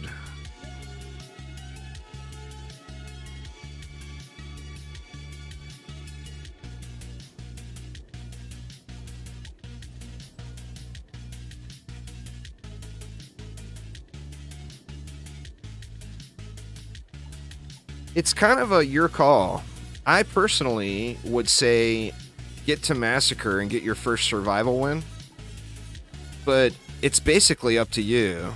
You're able to start Rifted mode whenever you want. The reason I say wait is because it's just straight up grind mode. And it's not super beneficial it's not beneficial in any way, in fact, to start it early game. But on that note, my goal is always to get to end game as fast as possible. So if your goal is not to get to endgame as fast as possible, it is there for you if you want to do it, you know? But it's not better XP, and the maps take longer, which means as far as progressing through the game, it's going to take you longer the earlier you start it. So that's just what I personally always suggest to people, because it's what I would do. The waves are actually slower, not faster, Iconic.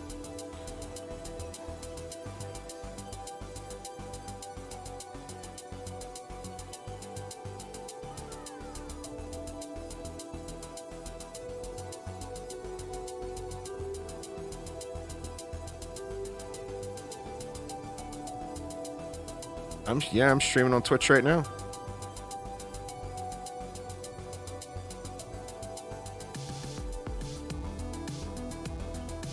It is better, DeWolf, because it's double damage in Rifted mode. Remember that too. Once you're in Fusion gear, you don't play non-Rifted anymore. That aspect of the game is gone. There's just no reason for you to ever go back.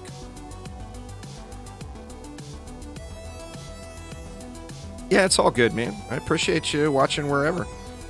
I've been trying to multicast as many places as possible. I've been streaming to Facebook, Twitter, and Steam also. I'm not today, but I've been, my streams, a lot of my streams lately have been, it's hard to keep track of that many chats, you know? I'm good with YouTube and Twitch, but it becomes difficult to keep track of Facebook and Twitter. And Steam chat is always really quiet. It's funny. There's more viewers on Steam than anywhere else. Like if I stream and I get, you know, say it's a update day or whatever, and I get 100 or 200 max viewers on Twitch or YouTube, on Steam I will have had 1,500. You know. Thank you so much. I do appreciate the follow.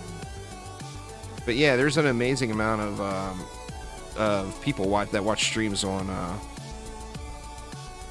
Steam. They're not people that generally watch streams. They're just people that are shopping the store page and see it and say, "Oh, I'll check this out for a minute," you know?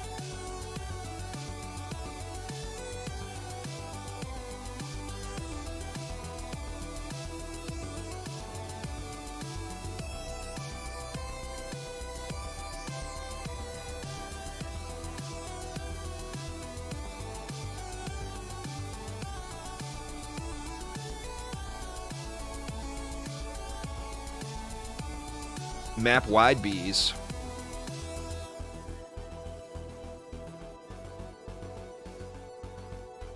Well, the problem with bees is the bigger you make their range, the lower their effectiveness.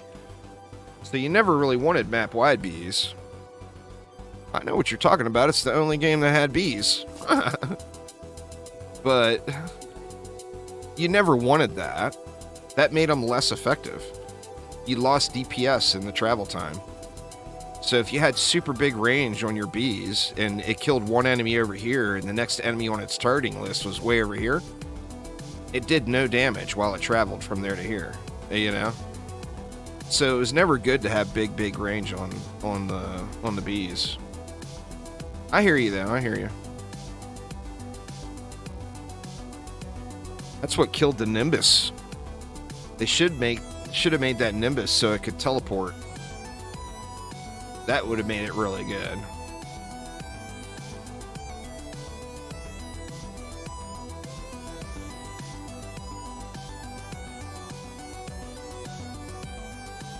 I mean, you can still do that now. DD2 is a fully AFK game unless you're Onslaught 945 plus. The entirety of the game is 100% AFK. Boss fights, not even all boss fights, but like the Phoenix, you'd want to shoot. But the entirety of the rest of the game is full AFK. I would assume Demo Boy, but I'm not sure. If you're playing DD1, I would suggest playing the live game because it's getting updates. Redux will get another update, but updates for Redux are put on hold right now. So like all of the events and things that are going are all on the live game. It's where the majority of the player base is now. Back to I mean, they went to Redux, but everybody came back to the live game because of the updates and whatnot. I don't know though. I think it's 100. I don't remember, to be honest. It's been a good bit. Good clip since I played it. Oop, map over. Somebody in chat might remember. Do you remember Aramir? Is the level cap still 100? I mean, it's fun. So, like, if you're not done with it yet, definitely don't give up on it. Because it is fun to play. But most of the player base came back to live. And that's where all the events and everything are being held. Should still be 100. They just did a big holiday event like last weekend. It was the Makeup Christmas event since everyone, you know, the worst time to do a holiday event is during a holiday. Because people have other things to do, you know, family stuff and everything. So they did the Santa Claus thing, just like, I think it was last weekend.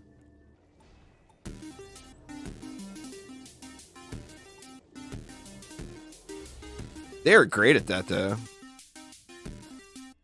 I play DD2 when there's updates. I don't play it right now anymore when there's not updates. There's not, there, you know, I put 10,000 plus hours, 15,000 hours into the game. There's just nothing to do unless an update comes.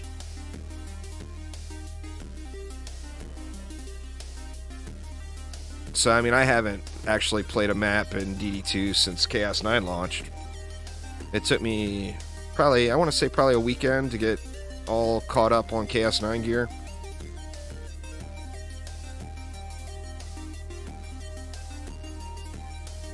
And I haven't played a map since then. I may have. I don't think I have. I don't know for sure, to be honest. It's been long enough that I don't know. I'll leave it at that. So I don't even know when the last time I played a map was.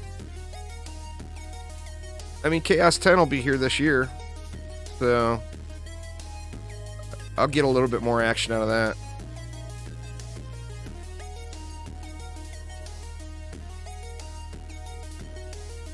Well, I mean, sadly, that's just DD2. It's a game of playing with your alts. It's not a game of playing with other people. So just the majority of people play with alts. That way they can get 4 times the crafting materials or 4 times the reroll tokens or whatever.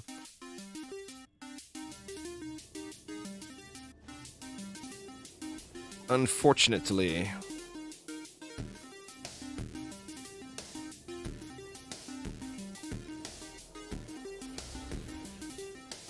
Let's see. We still got 15 left.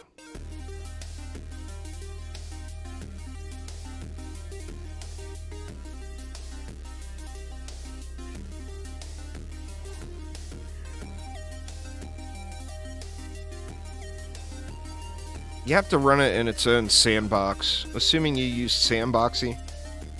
Don't, like, launch the game and then open Sandboxy and try to launch it again. You have to create 2 sandboxes and launch Steam individually out of each sandbox. Is how you do it.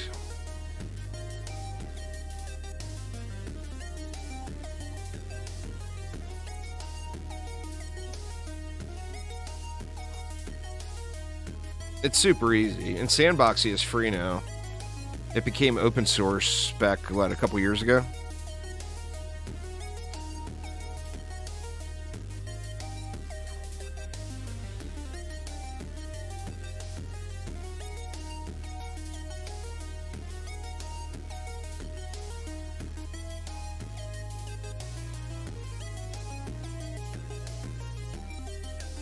Almost level 20. We'll be able to get a little wispy. Getting a little wispy.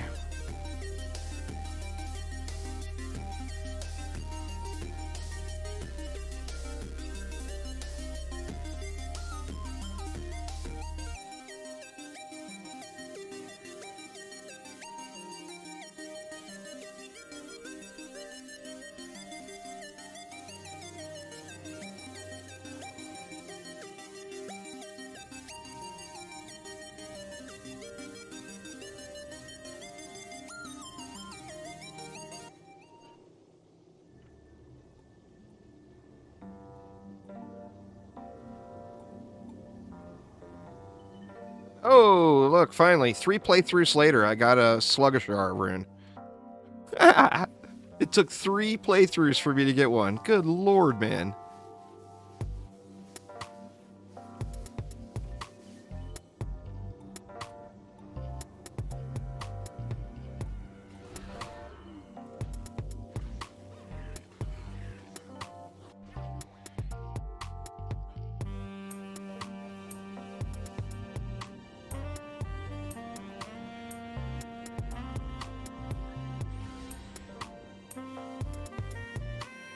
Well, we got 3 more. I guess I should do something with the 3, right?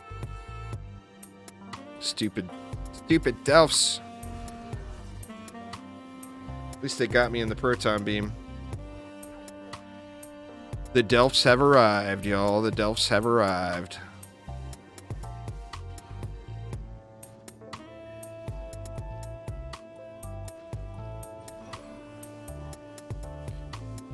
Try to stay around here for the Delphage.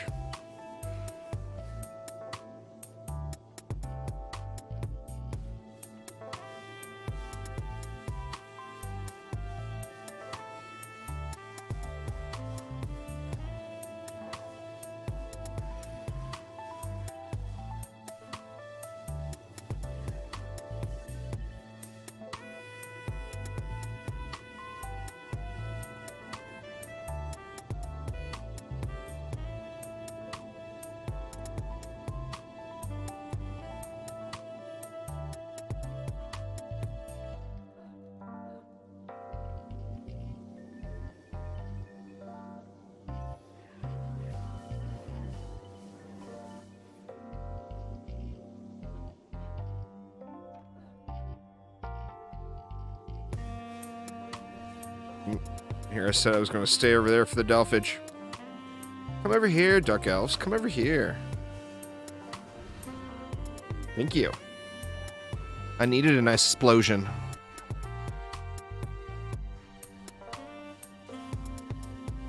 Well, we at least got the level 20, so we can change the builds up now. Start using buff beams. Not focus on protons so much. How much range did you have before you started using the PDS, Aramir?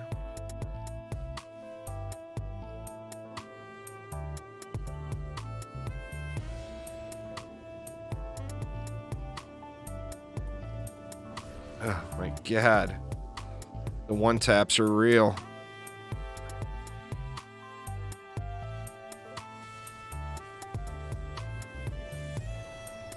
Time to put on a little hero health or something in a weapon, probably, huh? Hopefully I find one with some hero health on it.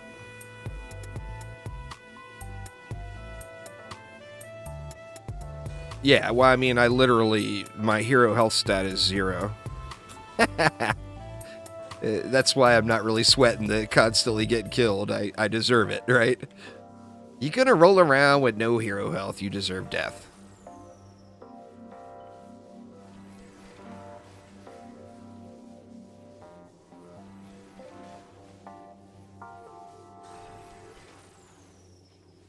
About 48. Nice, nice.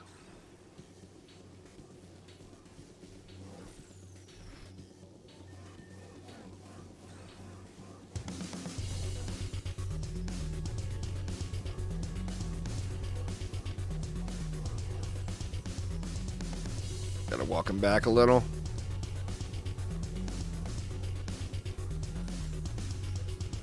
There we go. Very nice, very nice. I think I might just use wisps. I don't know. I'm not sure yet.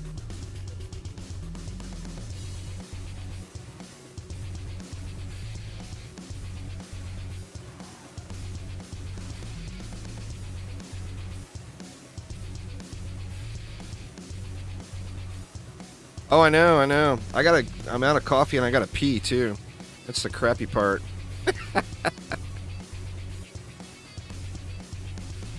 The clock is ticking and I need more coffee.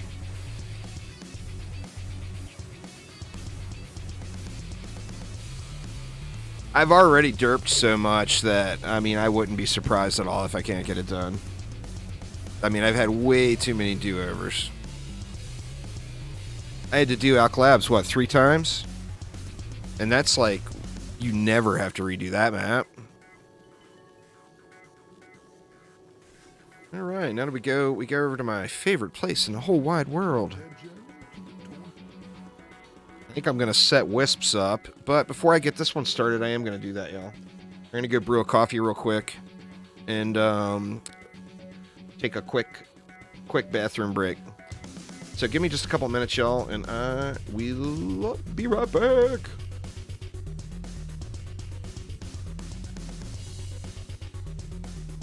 Why my be right back screen not working? There it is. Well, I did yell at it. All right, I'll be back.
All right, I have returned. So I'm thinking about swapping the gear around. If I'm not going to go PDS, I shouldn't have primitive gear on. I should have militia or miner. Let's go miner.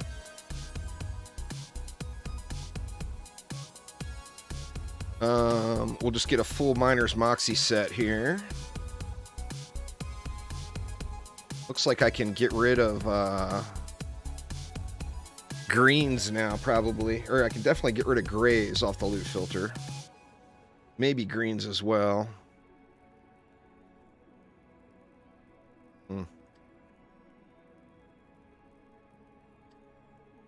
There, we got an actual set bonus now. That's a plus. We'll go with that one. And we'll stack power, and we'll just use proton beams. What do I have? One, or I got something's got one range on it. I'll put that on my wisps. Wisps will go primitive. Let me set this stuff to item power so it'll be a little easier to see. Oh, that's a shiny mofo.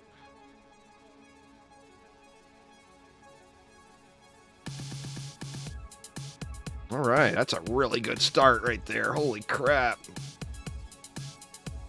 For stats, where are we sitting? 27 power, 16 range. Let's get up to 50 range. And then we'll... Actually, let's go a little higher on the range. We'll go to 60 range.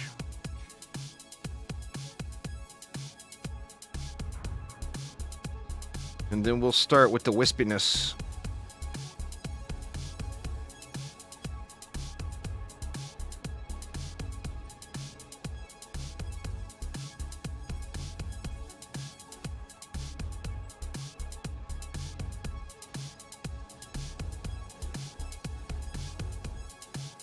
Then we'll be a little light down here, I believe.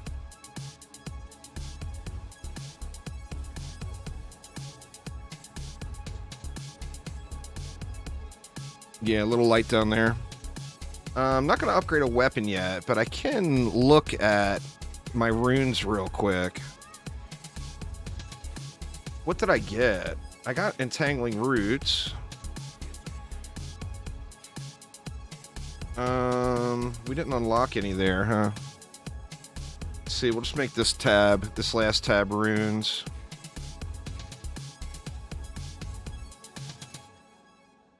We got that buff beam, which is a hot item.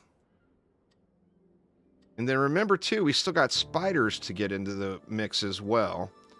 And we got the proton stun, which is another hot item.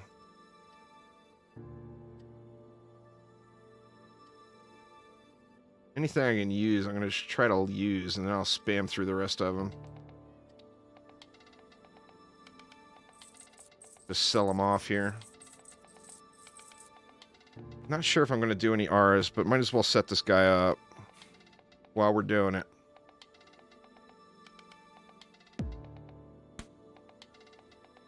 We'll make sure we're on all Guardian's Grace stuff now to get the set bonus.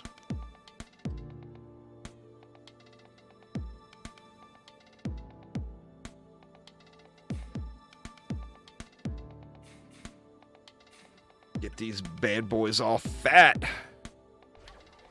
And then, do we want to just delete everything? Let's do it. Out of sight, out of mind. See ya. Now, next wave, we're gonna want to upgrade a weapon before we fight the goblin mech.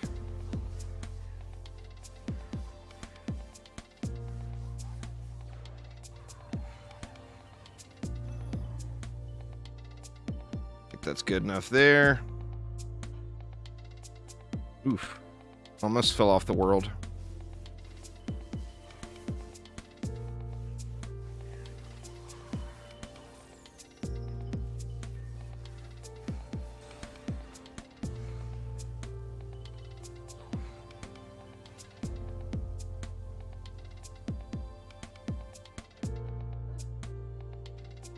All right, where do we got beds? We got a flyer here. And we got 2 archers down below taking pot shots. All right, so did we lose a wisp down here? Did I only have 1? I don't even know. Let's do this.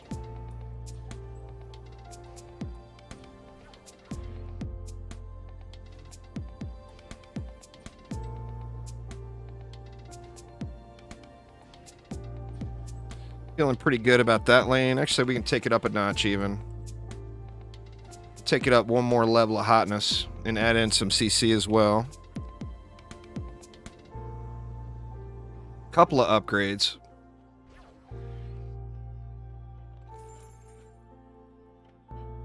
And then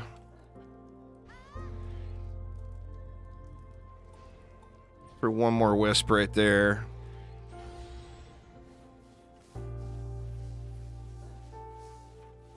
You know, I haven't been playing Lost Ark, Morton. I did enjoy the game. I was really turned off by those honing percentages. Besides that, I did really enjoy the game. There was lots of things to do. You definitely couldn't complain about not having things to do, you know? I really enjoyed like that island hopping, going around and getting all those resources and doing the various little unlocks and everything. I really enjoyed all that. But I was super, super turned off by the honing.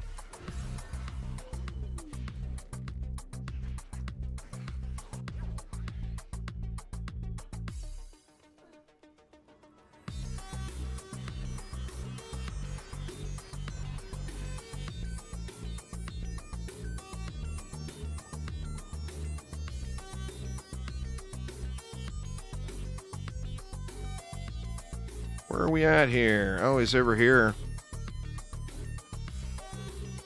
Let me take a couple of ticks off the old loot filter here.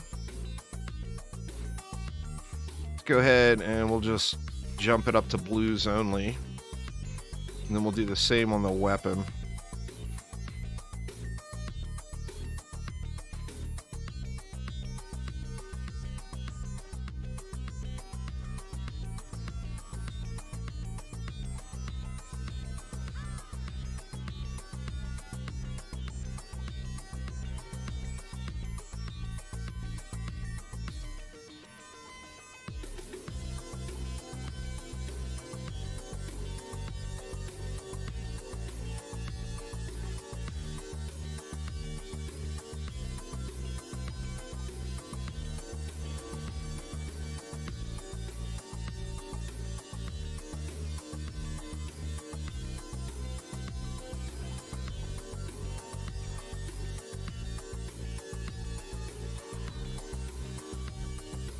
Get laser beamed.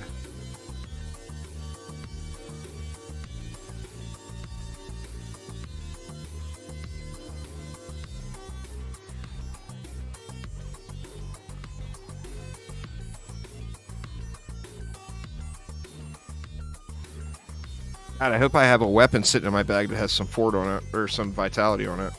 That would be real nice.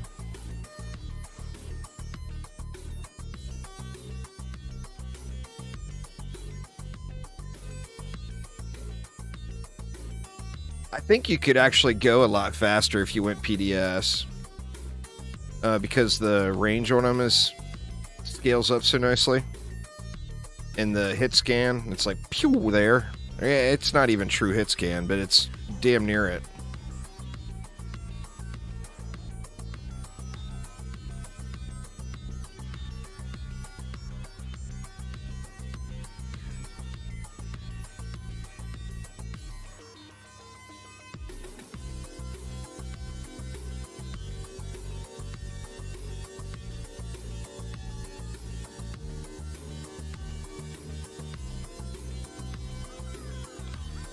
We'll throw in Beaming Blossom for flavor. Make sure these ogres burn nice and quick down here. We can do the same thing up here too. Actually, let me get a buff beam on him.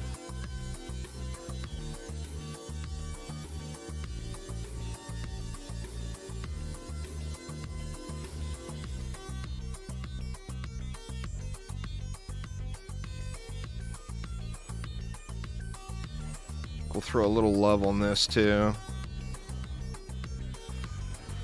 Oh shit. Tried to hit F, hit C.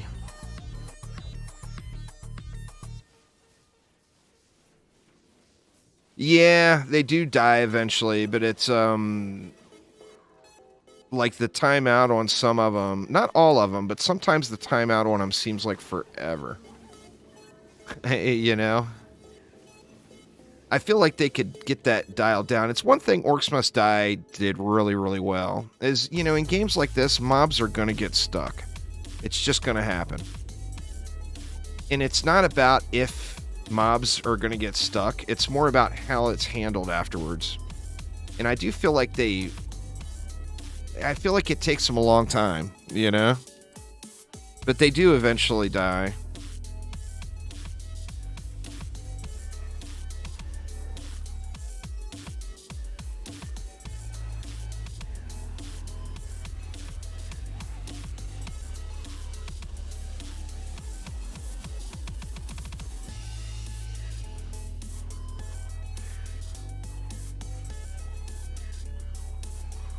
Man, if I got a weapon sitting here with hero health, it's going to make the next map go so much better. Please have hero health staff.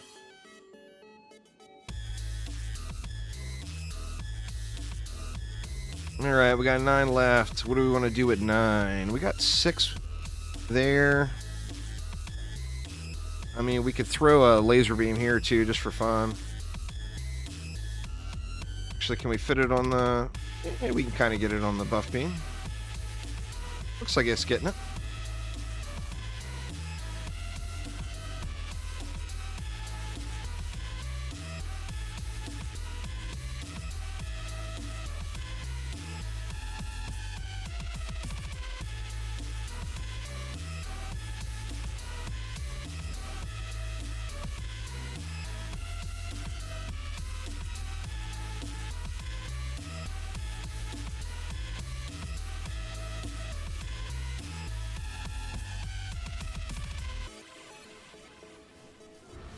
Oh no! Luckily the ogre was already dead. I didn't realize that flyer was that close. This map, you can actually decoy the ogres without ever going down there. It's kind of nice. Just jump off, pop it. Your ogre drops, or your decoy drops down there, and you can just safely stay right back up here. Here comes another one.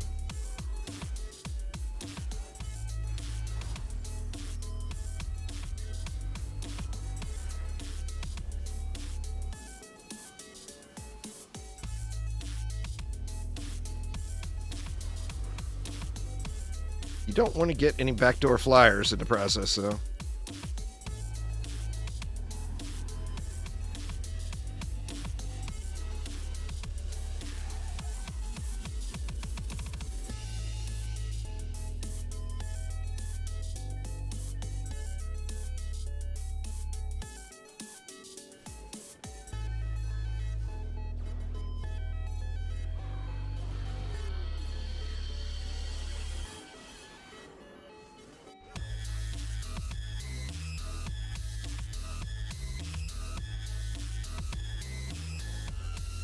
Go, go, laser beams.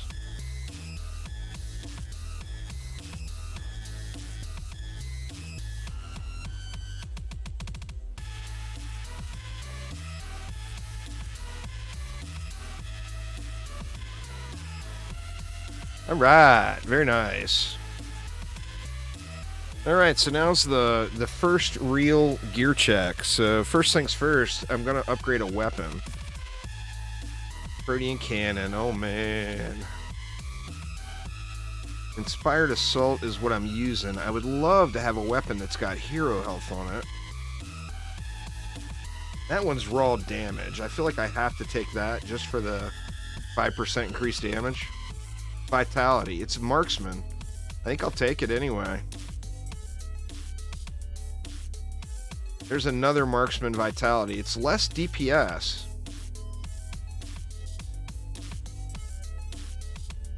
But I think it's going to be worth it. What is that one? That one is physical damage. This one is lightning. So that would actually work out. And they're both marksmen. We can upgrade either one of them. Let's upgrade the physical one, actually.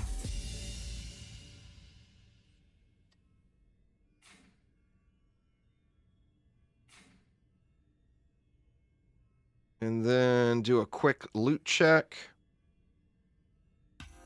Sadly, that's a hot item, but it doesn't work on buff beams.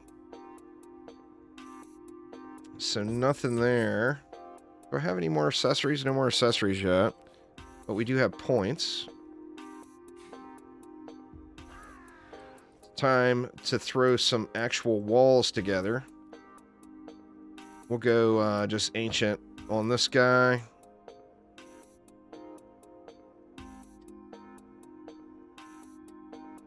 No gloves yet, but that's all right.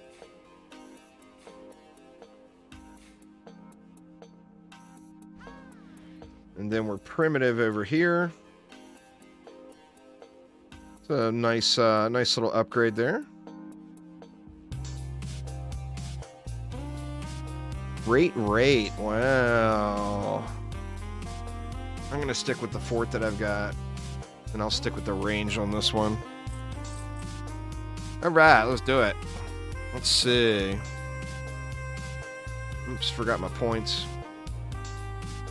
Where are we at? We're at 100 right now. I think we got to keep jacking power. Let's do the right thing, though, and go to... Oh, I'm one short. Can't do the 69 range. That's alright. One short. The PTR is the new player experience. The early game has been heavily changed, Lost in Ease. And it is not the extreme cakewalk that it once was.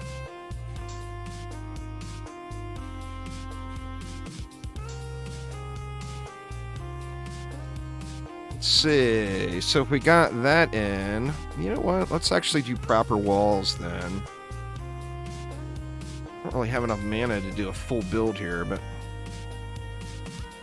And this is, basically this is that. This is the early game changes that were made.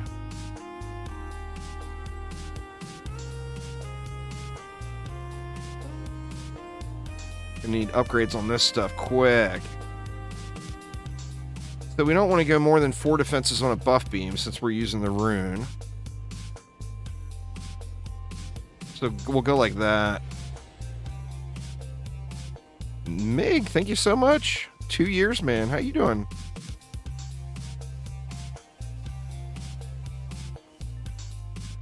The game's good. Half Mental. It's gotten a bunch of updates over the last several months, and there's another big content update on the way. Haven't been here in a while. Well, welcome back. Welcome back.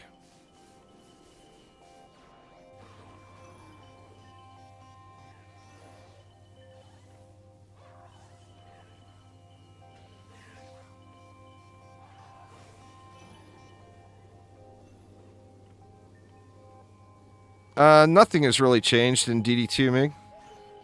The same exact game. Use the exact same old stuff you used to do. Everything 100% still functions in exactly the same way. So nothing really new and exciting there.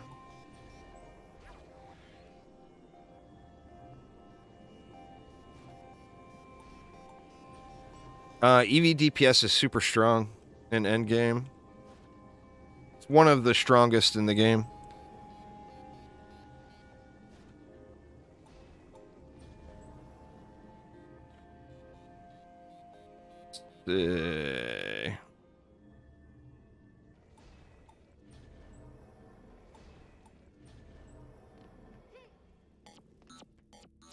You just use the expedition unlocks. Resets now are easier than they've ever been.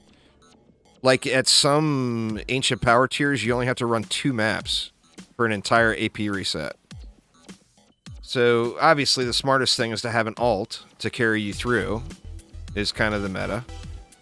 But then, you know, with Chaos 9 unlocking floor 300, you know, you do an AP reset, you do the highest onslaught floor it will let you do, you equip the gear, then you switch over to expeditions. Do that one Chaos 9 expedition, you got 300 unlocked. So, like I said, there's not all of them, obviously, but there's a few AP reset tiers where you literally only have to do 2 maps. Chaos 8 unlocks floor 100. Chaos 9 unlocks floor 300.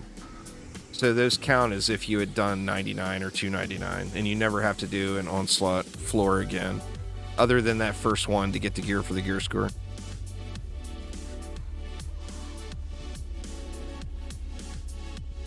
I mean, it's the nature of things. It's a miserable, terrible endgame system. So they've got to make it as player-friendly as possible or everybody will quit. You know? I mean, it's a bad endgame. So they're not in a position to be able to rework the entire endgame and get rid of Onslaught. It's too entwined with all of the game's systems. So they're doing what they can to make it more friendly.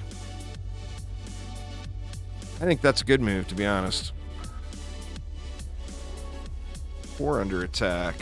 What is it? Archer.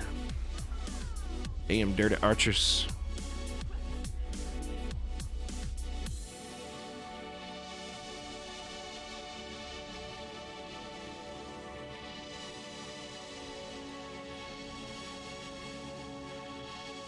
Well, the OG players hated Onslaught. That's why they all quit. Remember when Onslaught originally was endless mode, it wasn't that crap that it is now. And they never told anyone. They told people Onslaught is coming back. And then it came back and it's this. And like every player was like, what the fuck? Where's endless mode? You know? And that's when the player base seriously dwindled, sadly.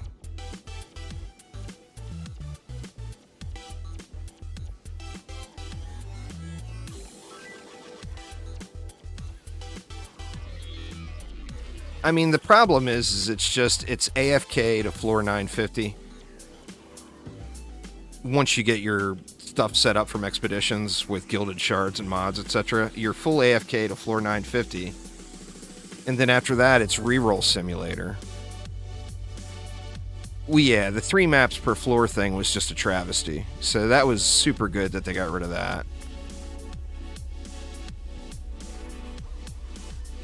That's what you gotta, like, people say, oh, well, Marcos, when Marcos did it, it wasn't, you know, this difficulty, blah, blah, blah. Marcos did way more of a challenge than what current players do. Because Marcos fought game crashing, 3 map floors, having to reset the floor, and did 3,000 maps in those conditions. Which that is like a serious act of patience right there. That dude deserves the ultimate patience award, you know? Yeah, but I mean, it wasn't the thing. It wasn't that it was with bees. It was, you know, that system. It was, I mean, now it's proton spam with traps. It's still spam. It's still all AFK. But you remember that system. Happened to do 3 maps to get credit for 1 floor. Happened to do the Lost Temple every floor. And then if the game crashed, you had to start those 3 maps over. That was bad, you know? So that's super good that they got rid of that for sure.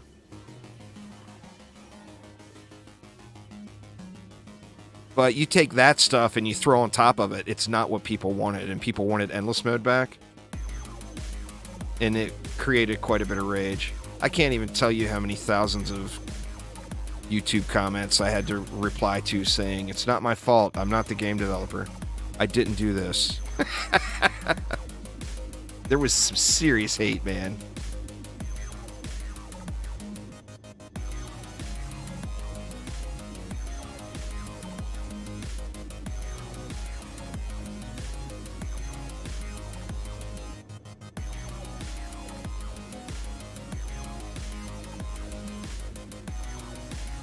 Well, DD2, that's the thing, is DD2, and I understand why they went away from endless mode. It's a 32-bit integer. No mob in the game ever can have more than 2.14 billion health. Period. It's the game's mechanical limitation.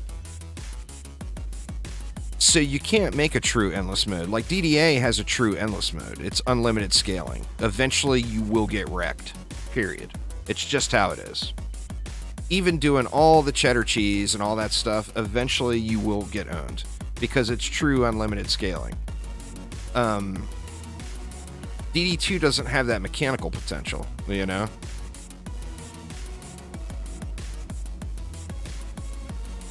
What you would have to do is, it would have to do what World of Warcraft did. There'd have to be a number crunch. That's the only way to make the current Onslaught an actual challenge. Because now there's power creep. Remember, when people beat 999, that was without empowerment stats on pets. And it was without Chaos 9 gear. It was in Chaos 8 gear. Now, if you take the difference between Chaos 8 and Chaos 9 gear, and you take adding in those massive empowerment stats from pets, and then you multiply that by destruction and mass destruction, you're talking about like 100,000 plus power. It's an enormous power creep. So the challenge is just not there. The only way they would be able to add a challenge now is to, like I said, to do the World of Warcraft and do the number crunch. And that will enrage a ton of people, and imagine would be an ungodly amount of work. And it's probably not monetarily worth doing it, you know? I don't like them. I think once I upgrade these wisps a little...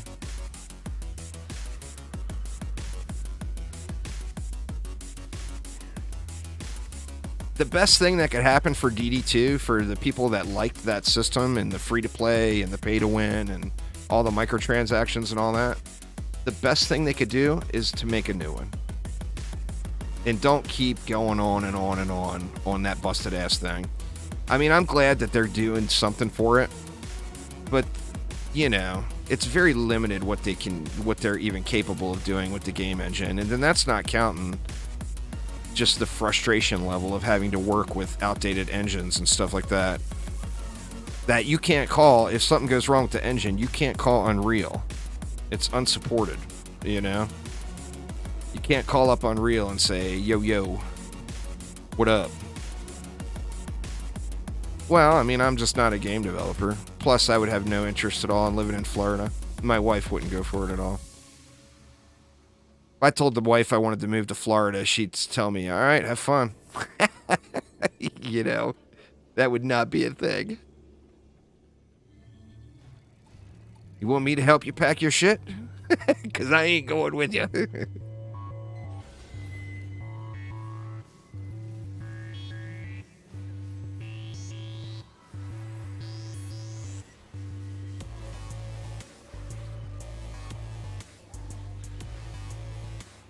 That's the other thing you got to remember too, is like people like me that were outspoken about what's going on and didn't just sit down like herded sheep and go with the punches. Not so much the people there now, because the people there now appreciate honest feedback a little more, but the powers that were in charge before, they hated me. Literally could not stand it. Would have been stoked if I quit playing the games, you know. I'm not going to get into names and all that stuff, but I think you all can figure it out. They had some really, really bad leadership.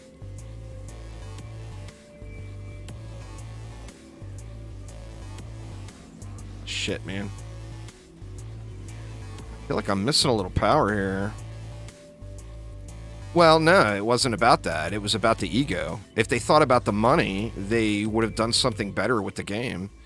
Instead, it was about the ego. Screw the player. We're not going to give them what they want. We're going to give them what we want to make. And, I mean, that's all fine and dandy for brand new players, or for players that just started, like, in the last several years, because they don't know any better. You know? They don't know what the game used to be. So that's why there's so many people that still are just diehard. But any older player that just accepted it and didn't express their true opinions on what they thought was happening. Well, I mean, it's just what you like. It's not that one is better than the other. It's what do you want to do? Do you want a loot-based game where you're chasing loot and, like, the next map you could get that super shiny Ultimate plus type item like in DD1? Or do you want the grind the number on the screen thing?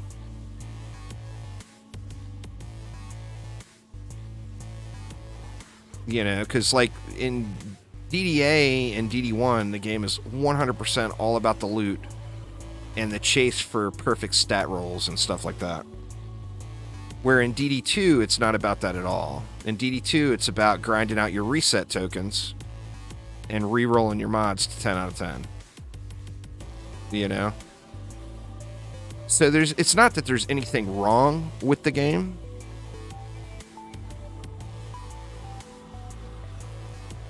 But if you look at the player numbers, they're 25%.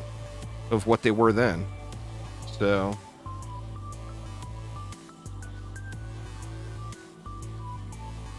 well, that's the thing, is loot just didn't matter in DD2. It didn't matter. If you have a 90% piece or you have a 100% piece and you've got the proper mods and shards in it, the power difference between them is completely trivial. You know, it just made zero difference whatsoever.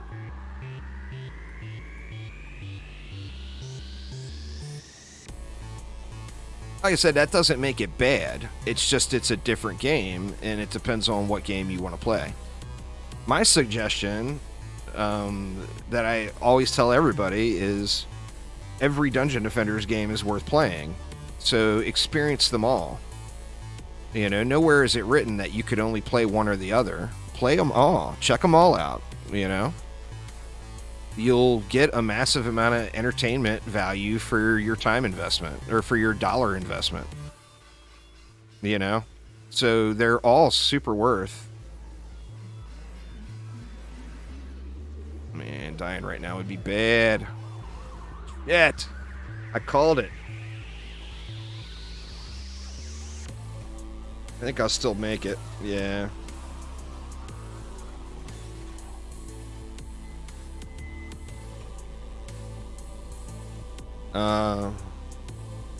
Oh, Stiglitz? Yeah. He is one of the owners of the company. I didn't know who you were talking about for a minute. It's been so long since I heard that name. Yeah, he's one of the owners of the company. I mean, you can't...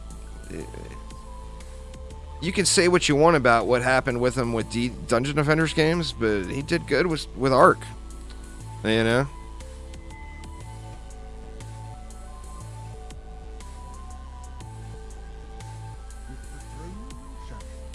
Alright, and on we go to Act 3.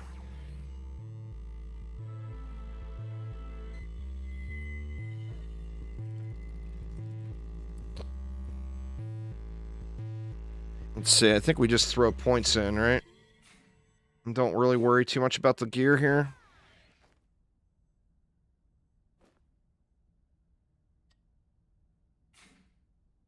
We look in.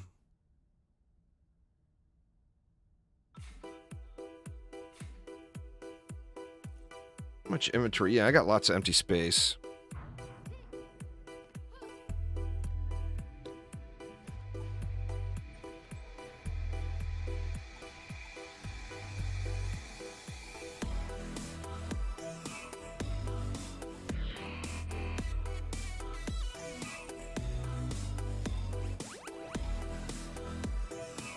This is a public, it's a PTR build, Meg.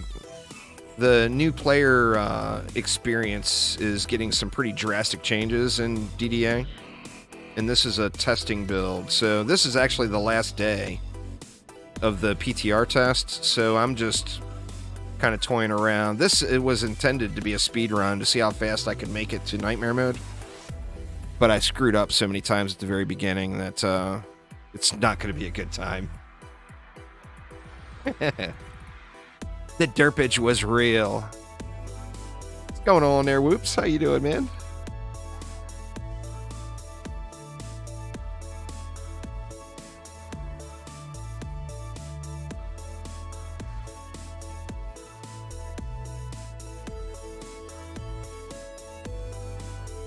I still think I'll be able to get it done before the end of the stream.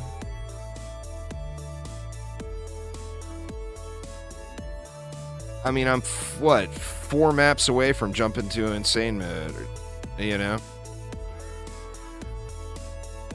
I think the odds are pretty good.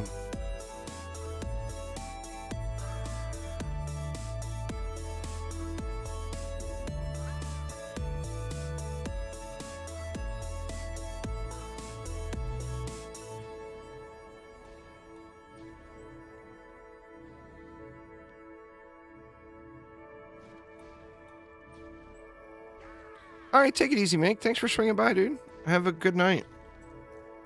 It's all early game stuff, Whoops. So it's the new player experience. So there was really no changes for a player that's already playing the game. It's like the TLDR would be people complained game too easy. So they moved all the difficulties down a notch. So insane is now hard. Hard is now medium. There's a new insane mode. And then Nightmare and Massacre are the same. And then additionally, people complained that they didn't want to go through the campaign so much. So now you complete the campaign once and it's unlocked. So when you go to the next tier, you don't have to do the campaign again. You can go jump right to survival. You'll see here in a few maps. You jump right to, you jump to whatever you want to jump to. That's like, it's the ultimate convenience for sure. I think most people are going to love that. Because, I mean, the game is all about the loot grind at the end, right? You don't need to grind loot early game, and everyone knows that. That in the, since it is a loot-based game, it also means you're going to have to run the maps a million times to get, like, god roll stuff, And everyone knows that, too. So everyone would just wanted to rush through the early game because there's so much game to be had, really, in Massacre mode, There's a lot of game there.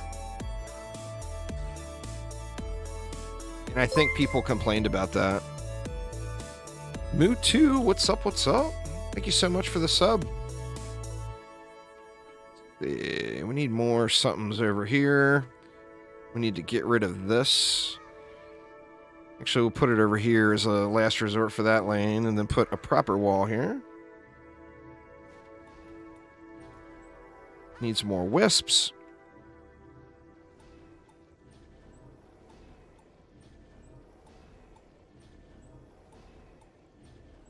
And then maybe a couple of reflect beams. We'll go one here.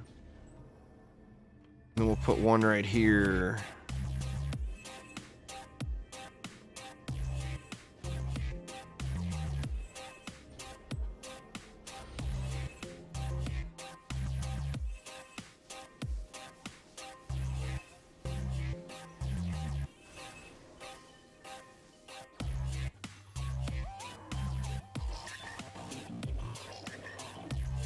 We'll blast through this one in no time.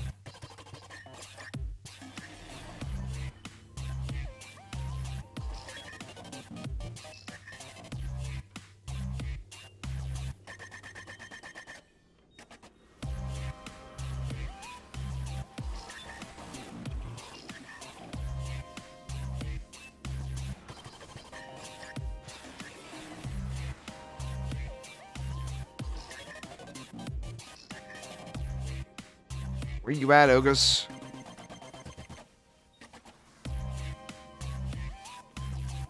Ogres should be popping here. Unless they came out early.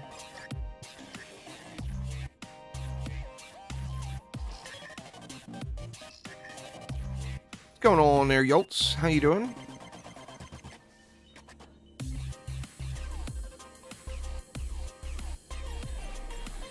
They're good early game. I don't know if I call them OP, but they're good. I think the only thing that, like, proton beams prior to level 20 are pretty OP. The PDS after level 20 is pretty OP. Wisps are just in a really good state from level 20 on. Now, obviously, when they get to end game, they start to get overwhelmed a little bit. But as far as progressing through the game, they're super good.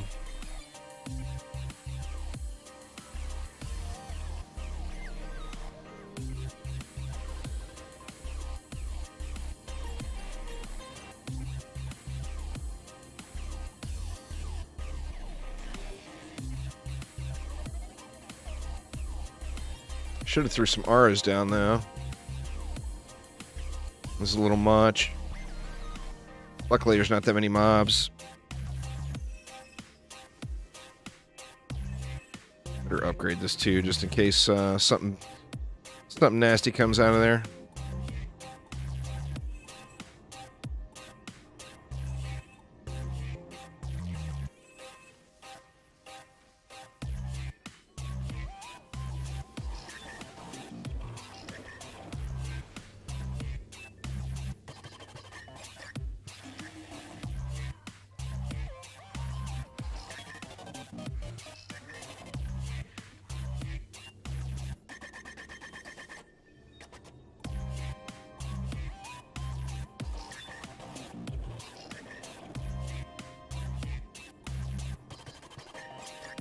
So we get to insane mode. Now, in the PTR currently, you still have to do insane summit. It's bugged. But the intention is that you don't even have to redo the summit. So what we'll have to do after we get through these final maps is we'll jump to insane mode, and we'll have to, our goal is going to be to get, basically to get to level 60 and to get the summit cleared.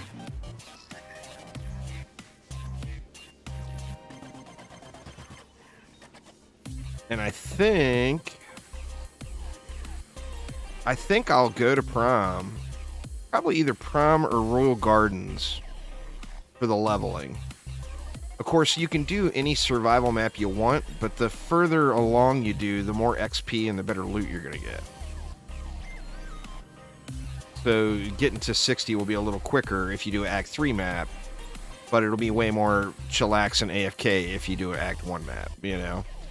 Like if you decide to do Ancient Mines for your grind, it'll be pretty quick and painless. Or not necessarily quick, but it'll be painless. It'll be chill. Very, very chill.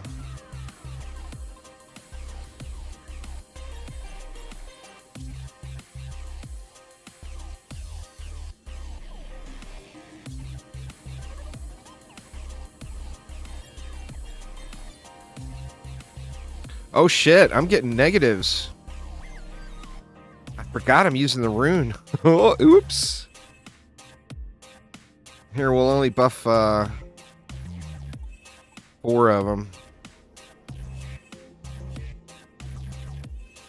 I had too many wisps on there. Do I have 6 anywhere else? There's 4 there. There's 6 as well.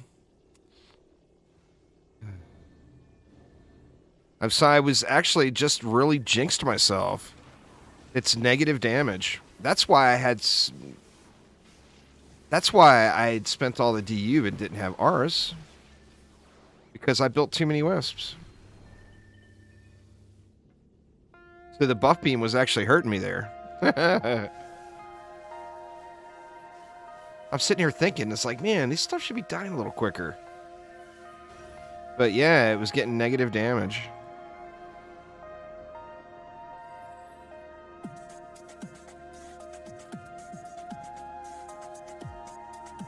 I mean, now it's too late to change. It's already wave 5.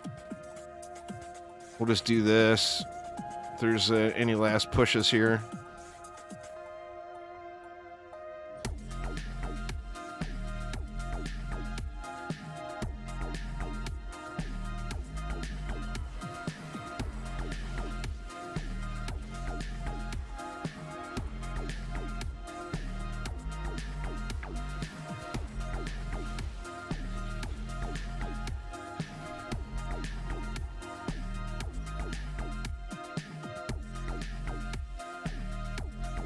I gotta watch that.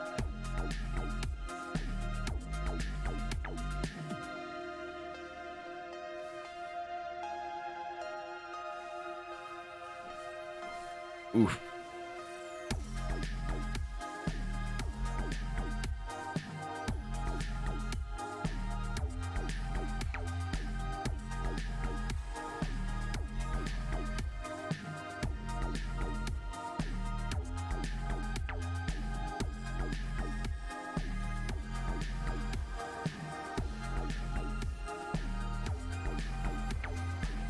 Damn mages with their healing.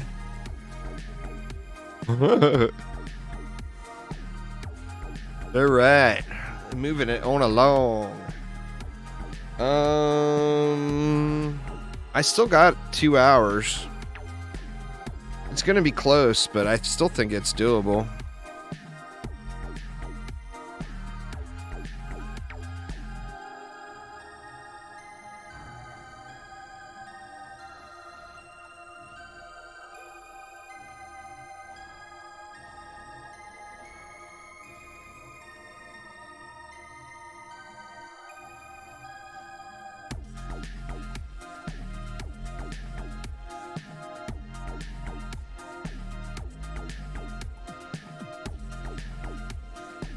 We'll just mow down the bottom lane here.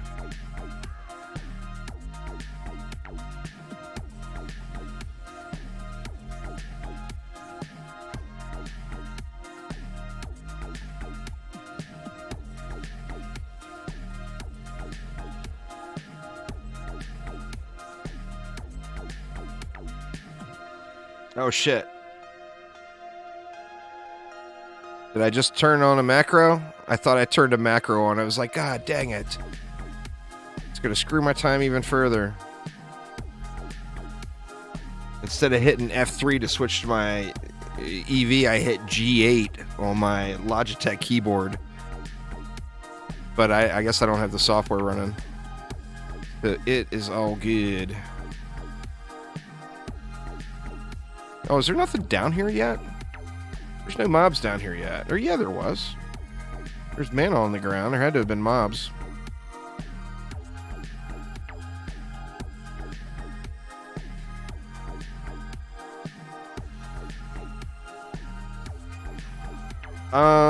There's lots to choose from. The PDS, the Plasma Defense System from the EV is really good. The Beaming Blossoms from the Warden is really good. The Sludge Launchers from the Warden is really good. Harpoons are really good. The DST is really good. Flame Bursts are really good with the rune, but they're very situational.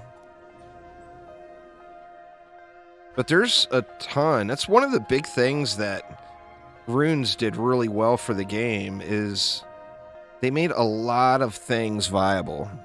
And not only did they make a lot of things viable, they made a lot of things really good.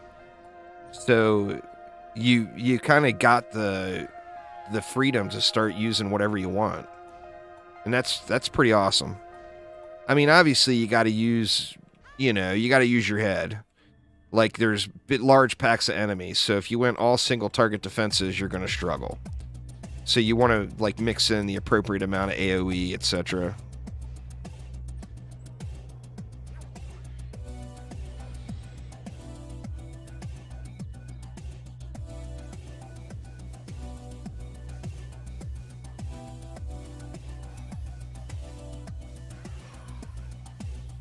But yeah, there's lots of options though.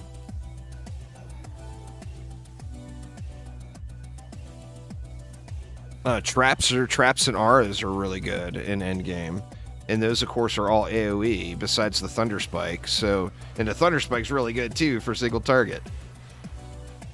But, like, explosive traps and electric auras are in a really good shape. So that takes care of your AoE needs, And then you can just, then you can use whatever single target defenses you want.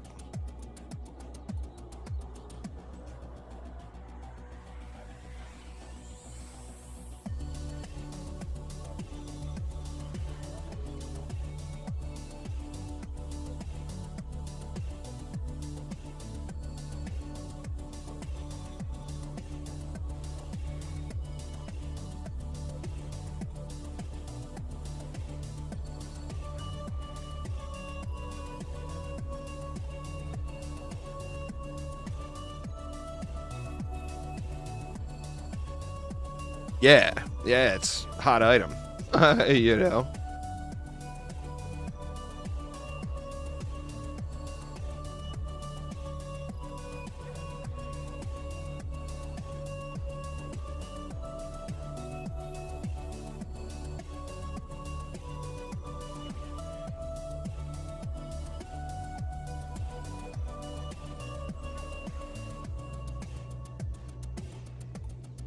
I may be overkilling this just a little.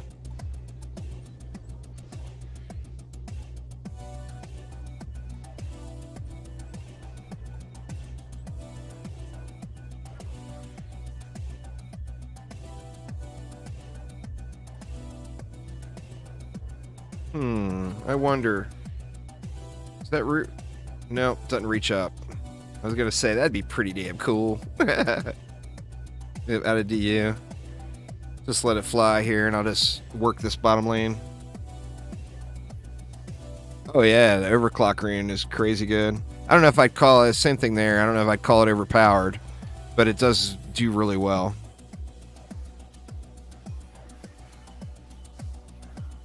I think the only things I would really probably label as overpowered early game would probably be ogres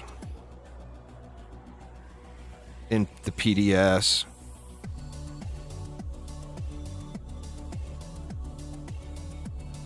I think ogres and PDS are both more of an impact than the overdrive. I do think the overdrive is crazy good, don't get me wrong. Early game at level 1.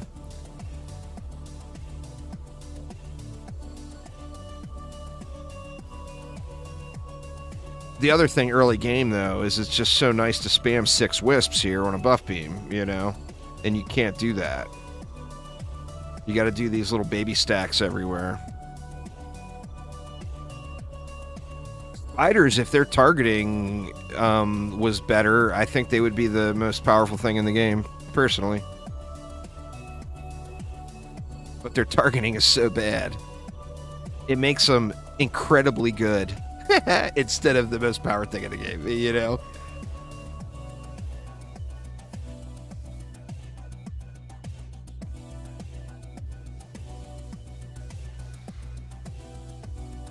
When you straight up lose 50% of your shots right out of the gates.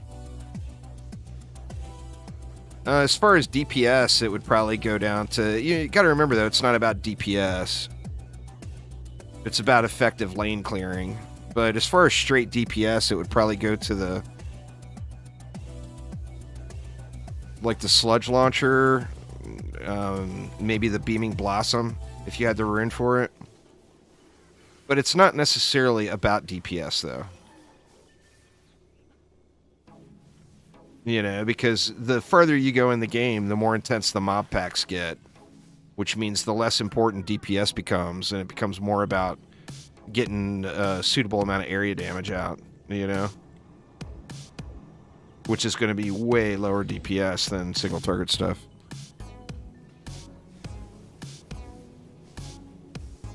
I mean, the wisps are pretty good.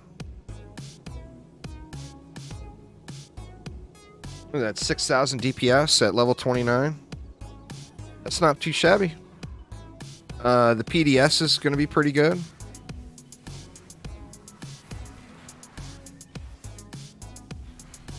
Pretty much all of the single target stuff is going to be good. DPS.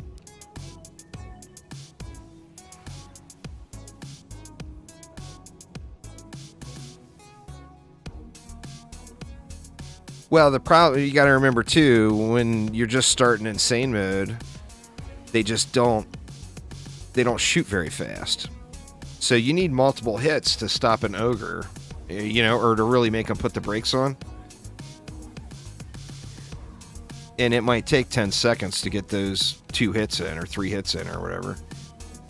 Because they're so, you know, it's the early game blues. No tower speed, you know. But considering you cannot CC an ogre at all and just slap down PDS and watch the ogre evaporate as soon as he rolls out of the spawn, it's tough to call the spider overpowered in that comparison, you know?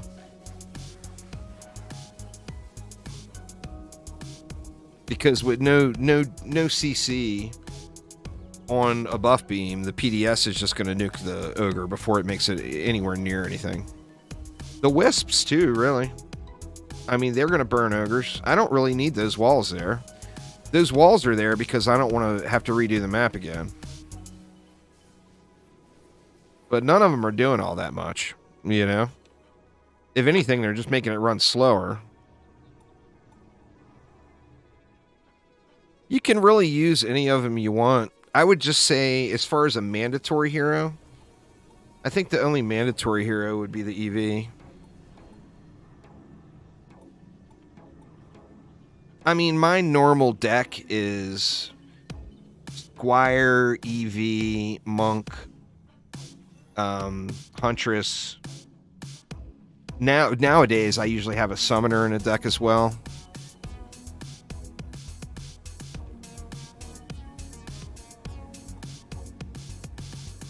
And then my sixth spot, I usually I was keeping it free to level new heroes. But now I've got more heroes that I can use that are level 105. So I usually just keep something random in that last spot, like a Warden. I like using Beaming Blossoms. I think they're just Super fun. I like laser beams. You know. So I'll usually keep a warden around.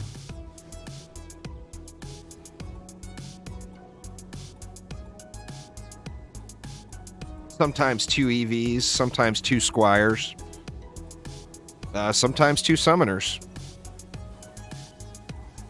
Actually, quite frequently 2 summoners. Because I've been DPSing on the summoner a lot lately, too.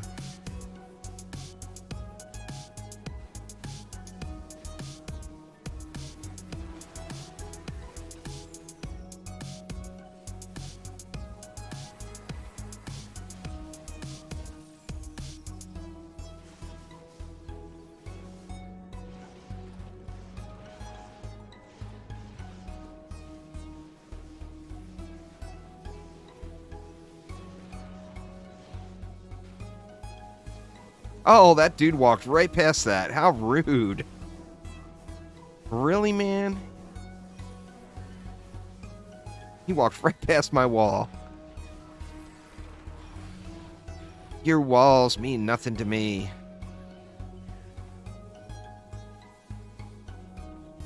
Yeah, I do use LTs a lot now, too. That's a good call there. I forgot about those. And LTs have that cool factor, too.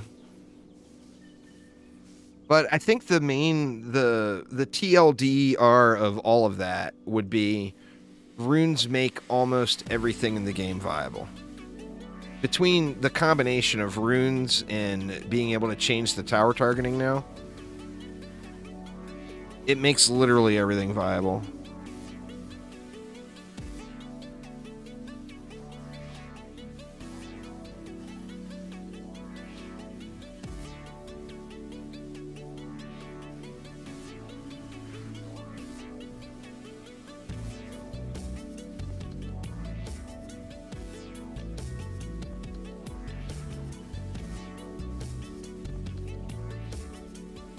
I'm surprised more people don't use harpoons, to be honest with you.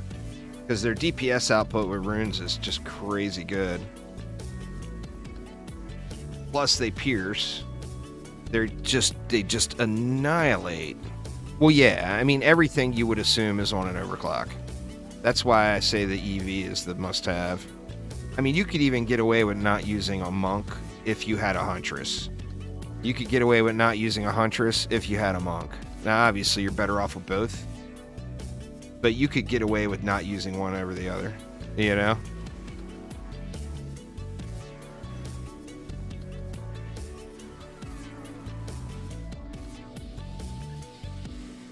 The Gardens has been walloped.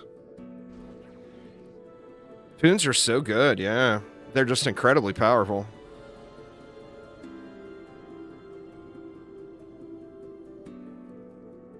$14K, 27% damage. That's beast, man.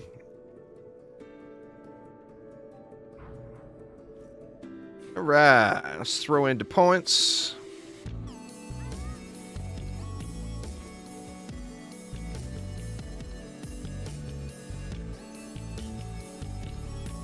We'll do a loot check later on. Maybe we can throw in some points here too. Do we want to start going into power and rate yet? Why not? We'll mix it up a little.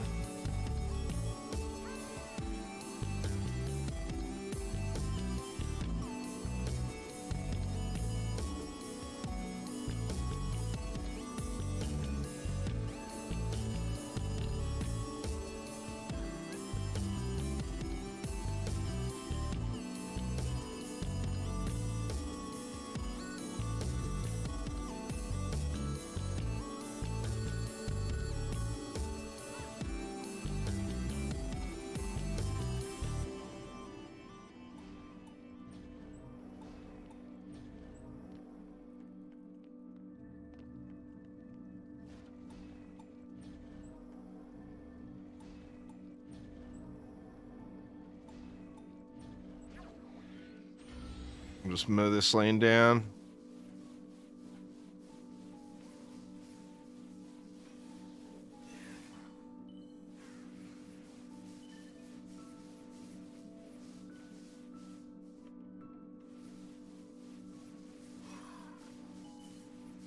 Harpoons do just incredible on flyer lanes too. Like anywhere where there's even remotely a challenge with flyers, harpoons do so well.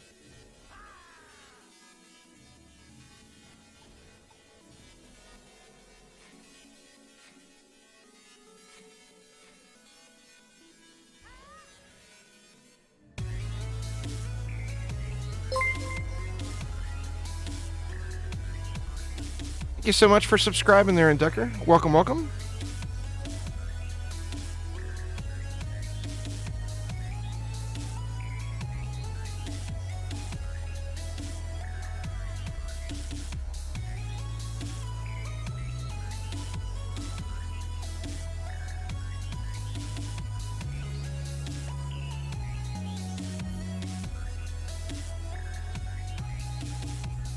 Yeah, I love me some poons too.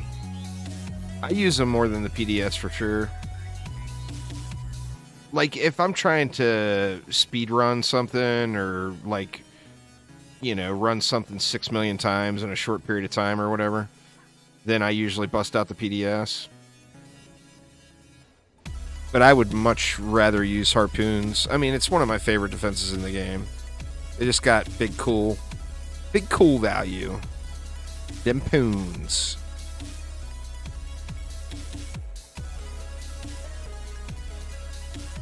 And we've got 64 left now.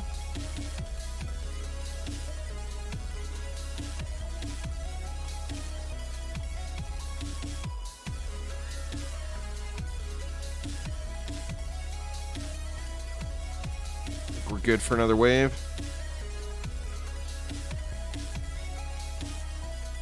Yeah, there's a bunch of different items.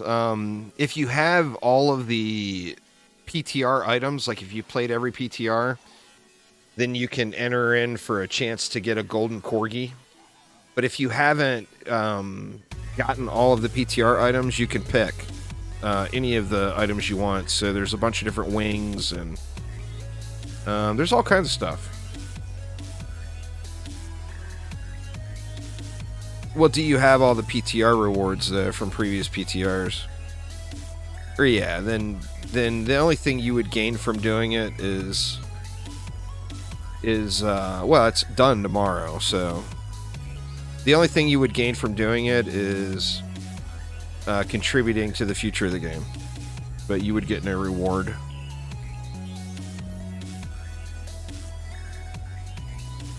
You would be able to experience it and give your feedback on how you think things should be,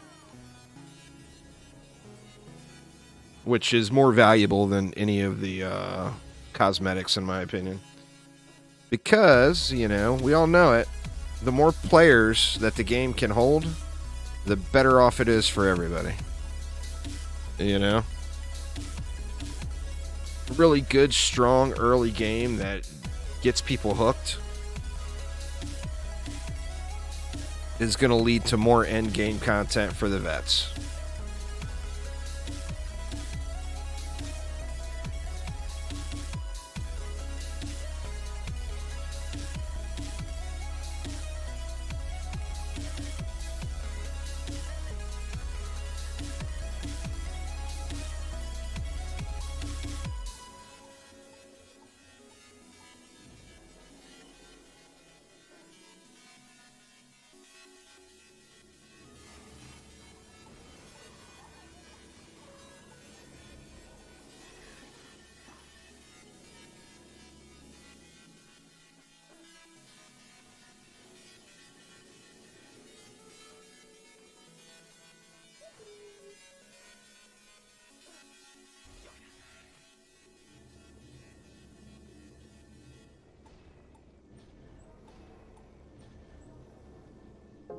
It seems pretty good. I mean, it's, you know, for anyone that already knows the game and played through the game, it's not a challenge for them.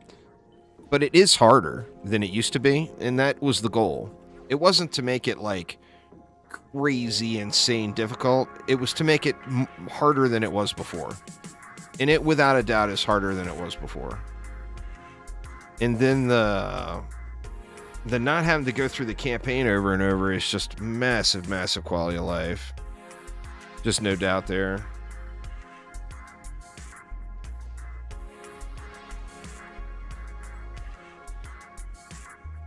It's not hitting that, is it? No. Okay. What do we got left? We got 8 left. Guess we can go here. We've only got 3 wisps, so having a electric R on that buff beam is not going to hurt us any. Well, a PTR for it is supposed to be out around the beginning of March. So, assuming a March PTR, I would guess either the end of March or early April.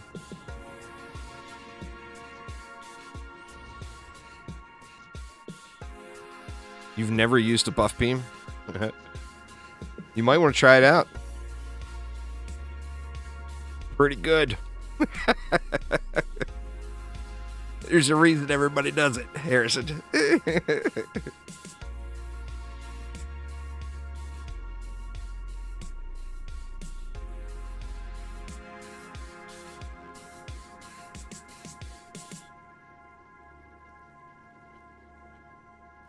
Well, the rune there now makes them way, way more powerful the lower the number of defenses that are on it.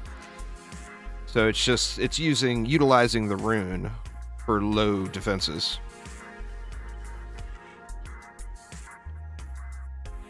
You can make defenses insanely powerful if you only put one of them on a buff beam.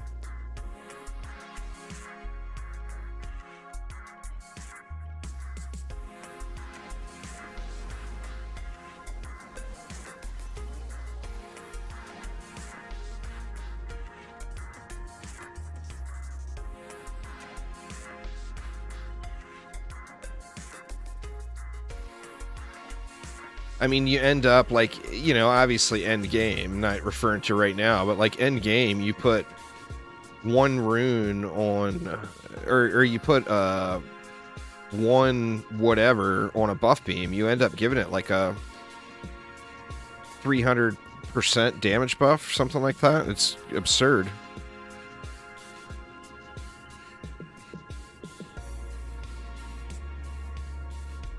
Monsters make you hungry because they look like peppers? Well, get you some peppers, man.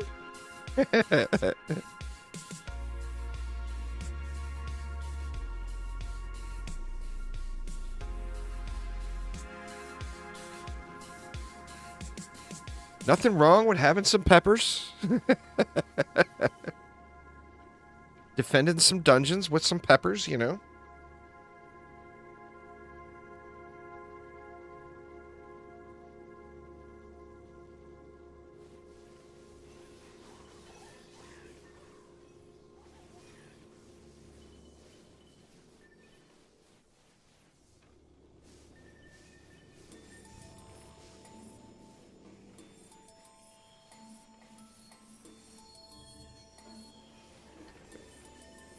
Well, shit, all we got left is the summit after this one, and we're done with the campaign.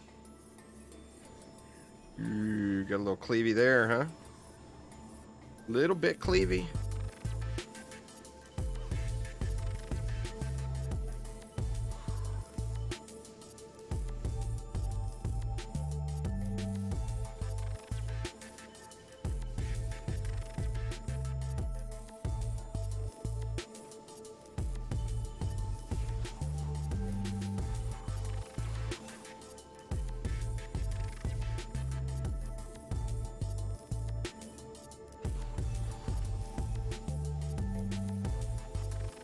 Well, after Summit, I go right to Survival.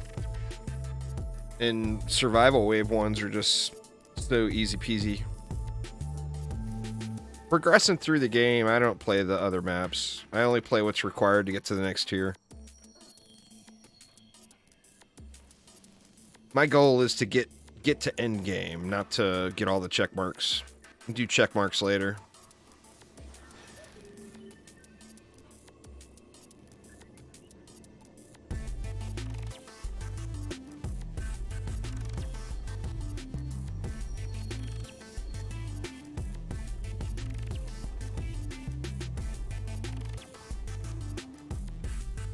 Oh, god dang it. I didn't realize it was over. Whoopsies. Alright, Big Bird. Time to get walloped. Well, yeah, but trophy collection comes later, not early game. I mean, like I said, for me, it's about getting to end game. I mean, I know a lot of people want to complete it as they go, and there's nothing wrong with that. But for me personally, it's about getting to the end. I'll grind all that other stuff out later, you know.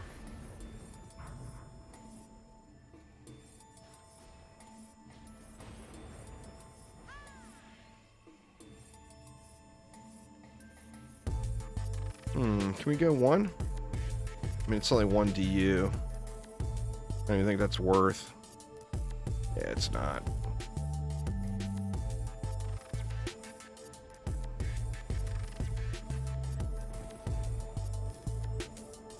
I normally put them out here, huh?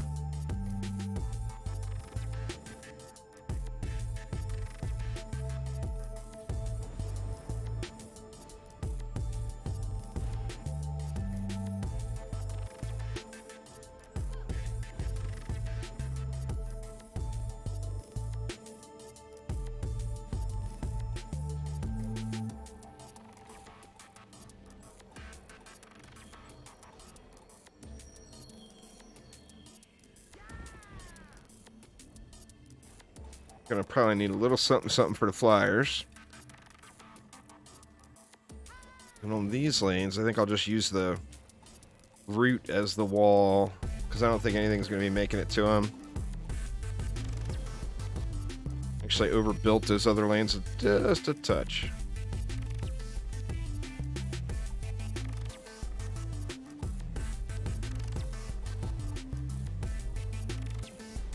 I think we'll just mow this lane down here.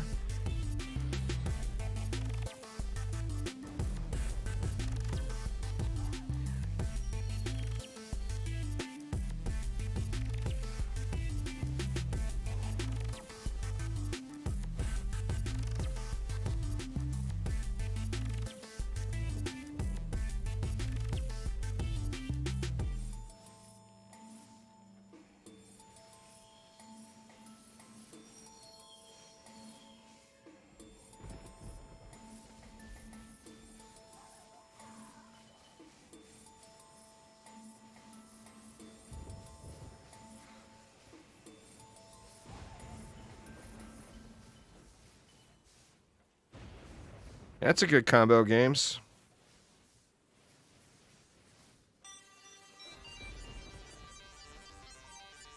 I couldn't even tell you what my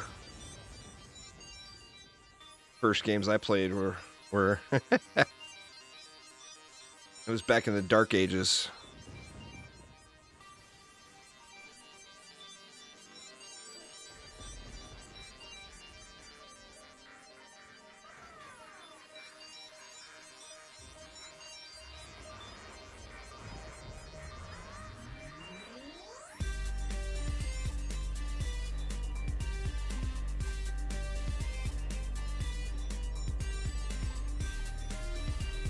Back in the dark ages.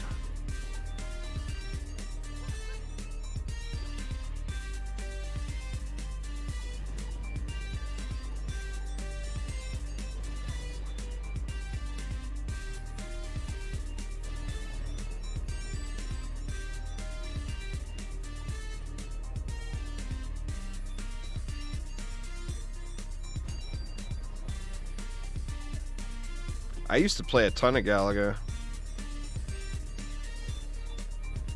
But I mean, that wasn't the first game I ever played. But yeah, I played an absolute ton of Galaga.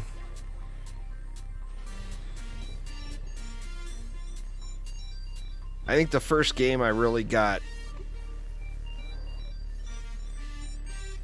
I don't even know, probably Mortal Kombat, man. The original Mortal Kombat is probably the first game that I really grinded to get good at.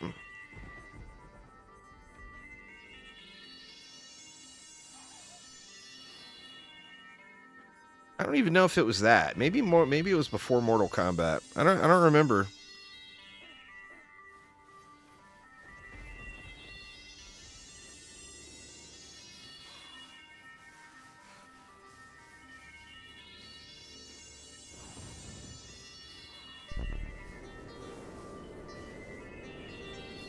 I didn't have a... When I was young, I didn't have a console. They were out of my family's price range. Oh shit. My stream is starting to drop. Oh no. Dude, bitrate. See if it recovers. Please recover. My bitrate is tanked. It's like my connection just took a shit. Come on, come back. Come back. Well, that's going to be shitty. If the end of the run comes to connection. Sorry about the frames here, y'all. We'll give it a minute to recover.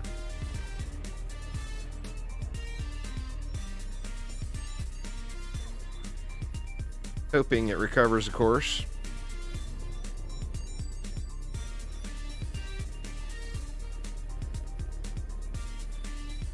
Not looking good. We're all the way down to 2000 bitrate. I couldn't stream Pong and make it look good with that bitrate.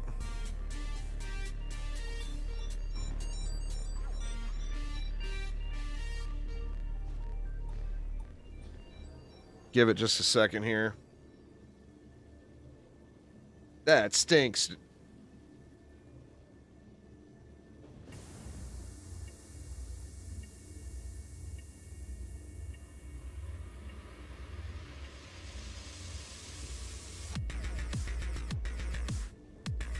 It's not coming back up, y'all. Oh, I'm all the way down to 900 kbps now.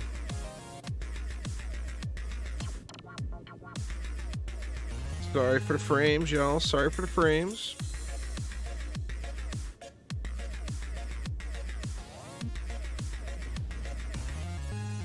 Go, connection.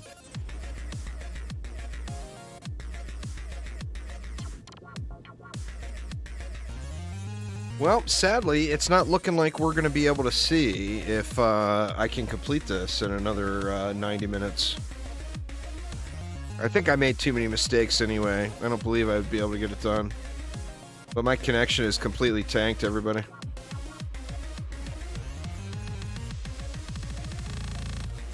Dang it, man. I was just getting warmed up.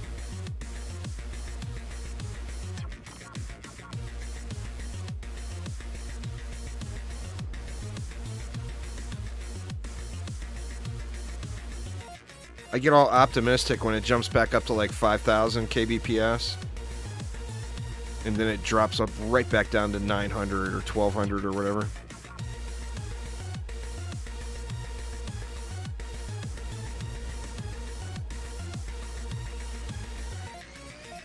Yeah, and anyway, it seems like that might be it, y'all.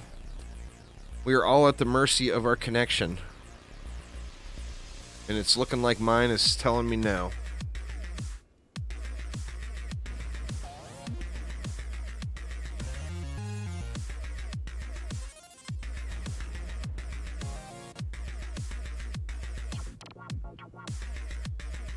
Make sure there's nothing else running. Let me see. I'll try the last ditch efforts here, y'all, but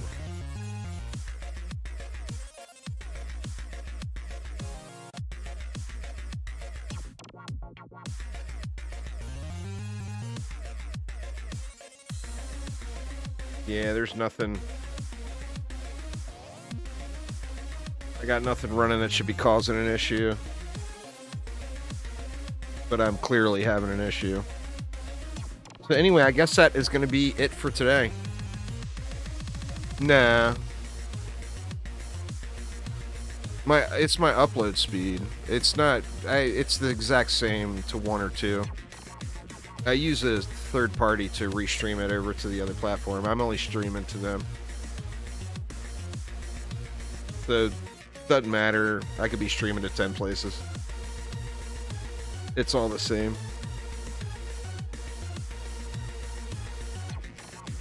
Wait a minute, now it's jumped up to 40,000. Let me see if it'll smooth out here. It literally is at 40,000 kbps now. Wait, hold on. It just went green.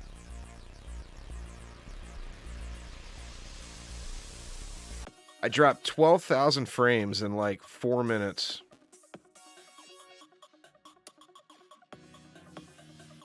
But it seems like it's stabilized. Does the stream look okay now?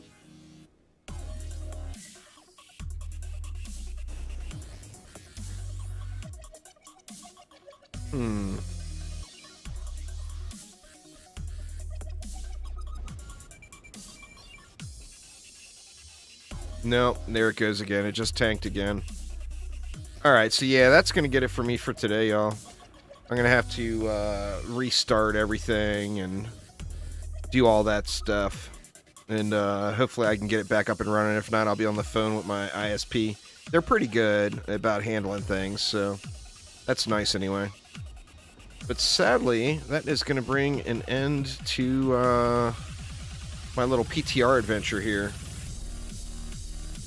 So anyway, thank you all so much for hanging out. Hopefully everyone's having a great start to their week. We get some DD2 information on Wednesday. Don't know exactly how much or what kind of information we'll get, but of course I'll be posting it up as soon as I can. But besides that, have a wonderful week, and I will see you all tomorrow.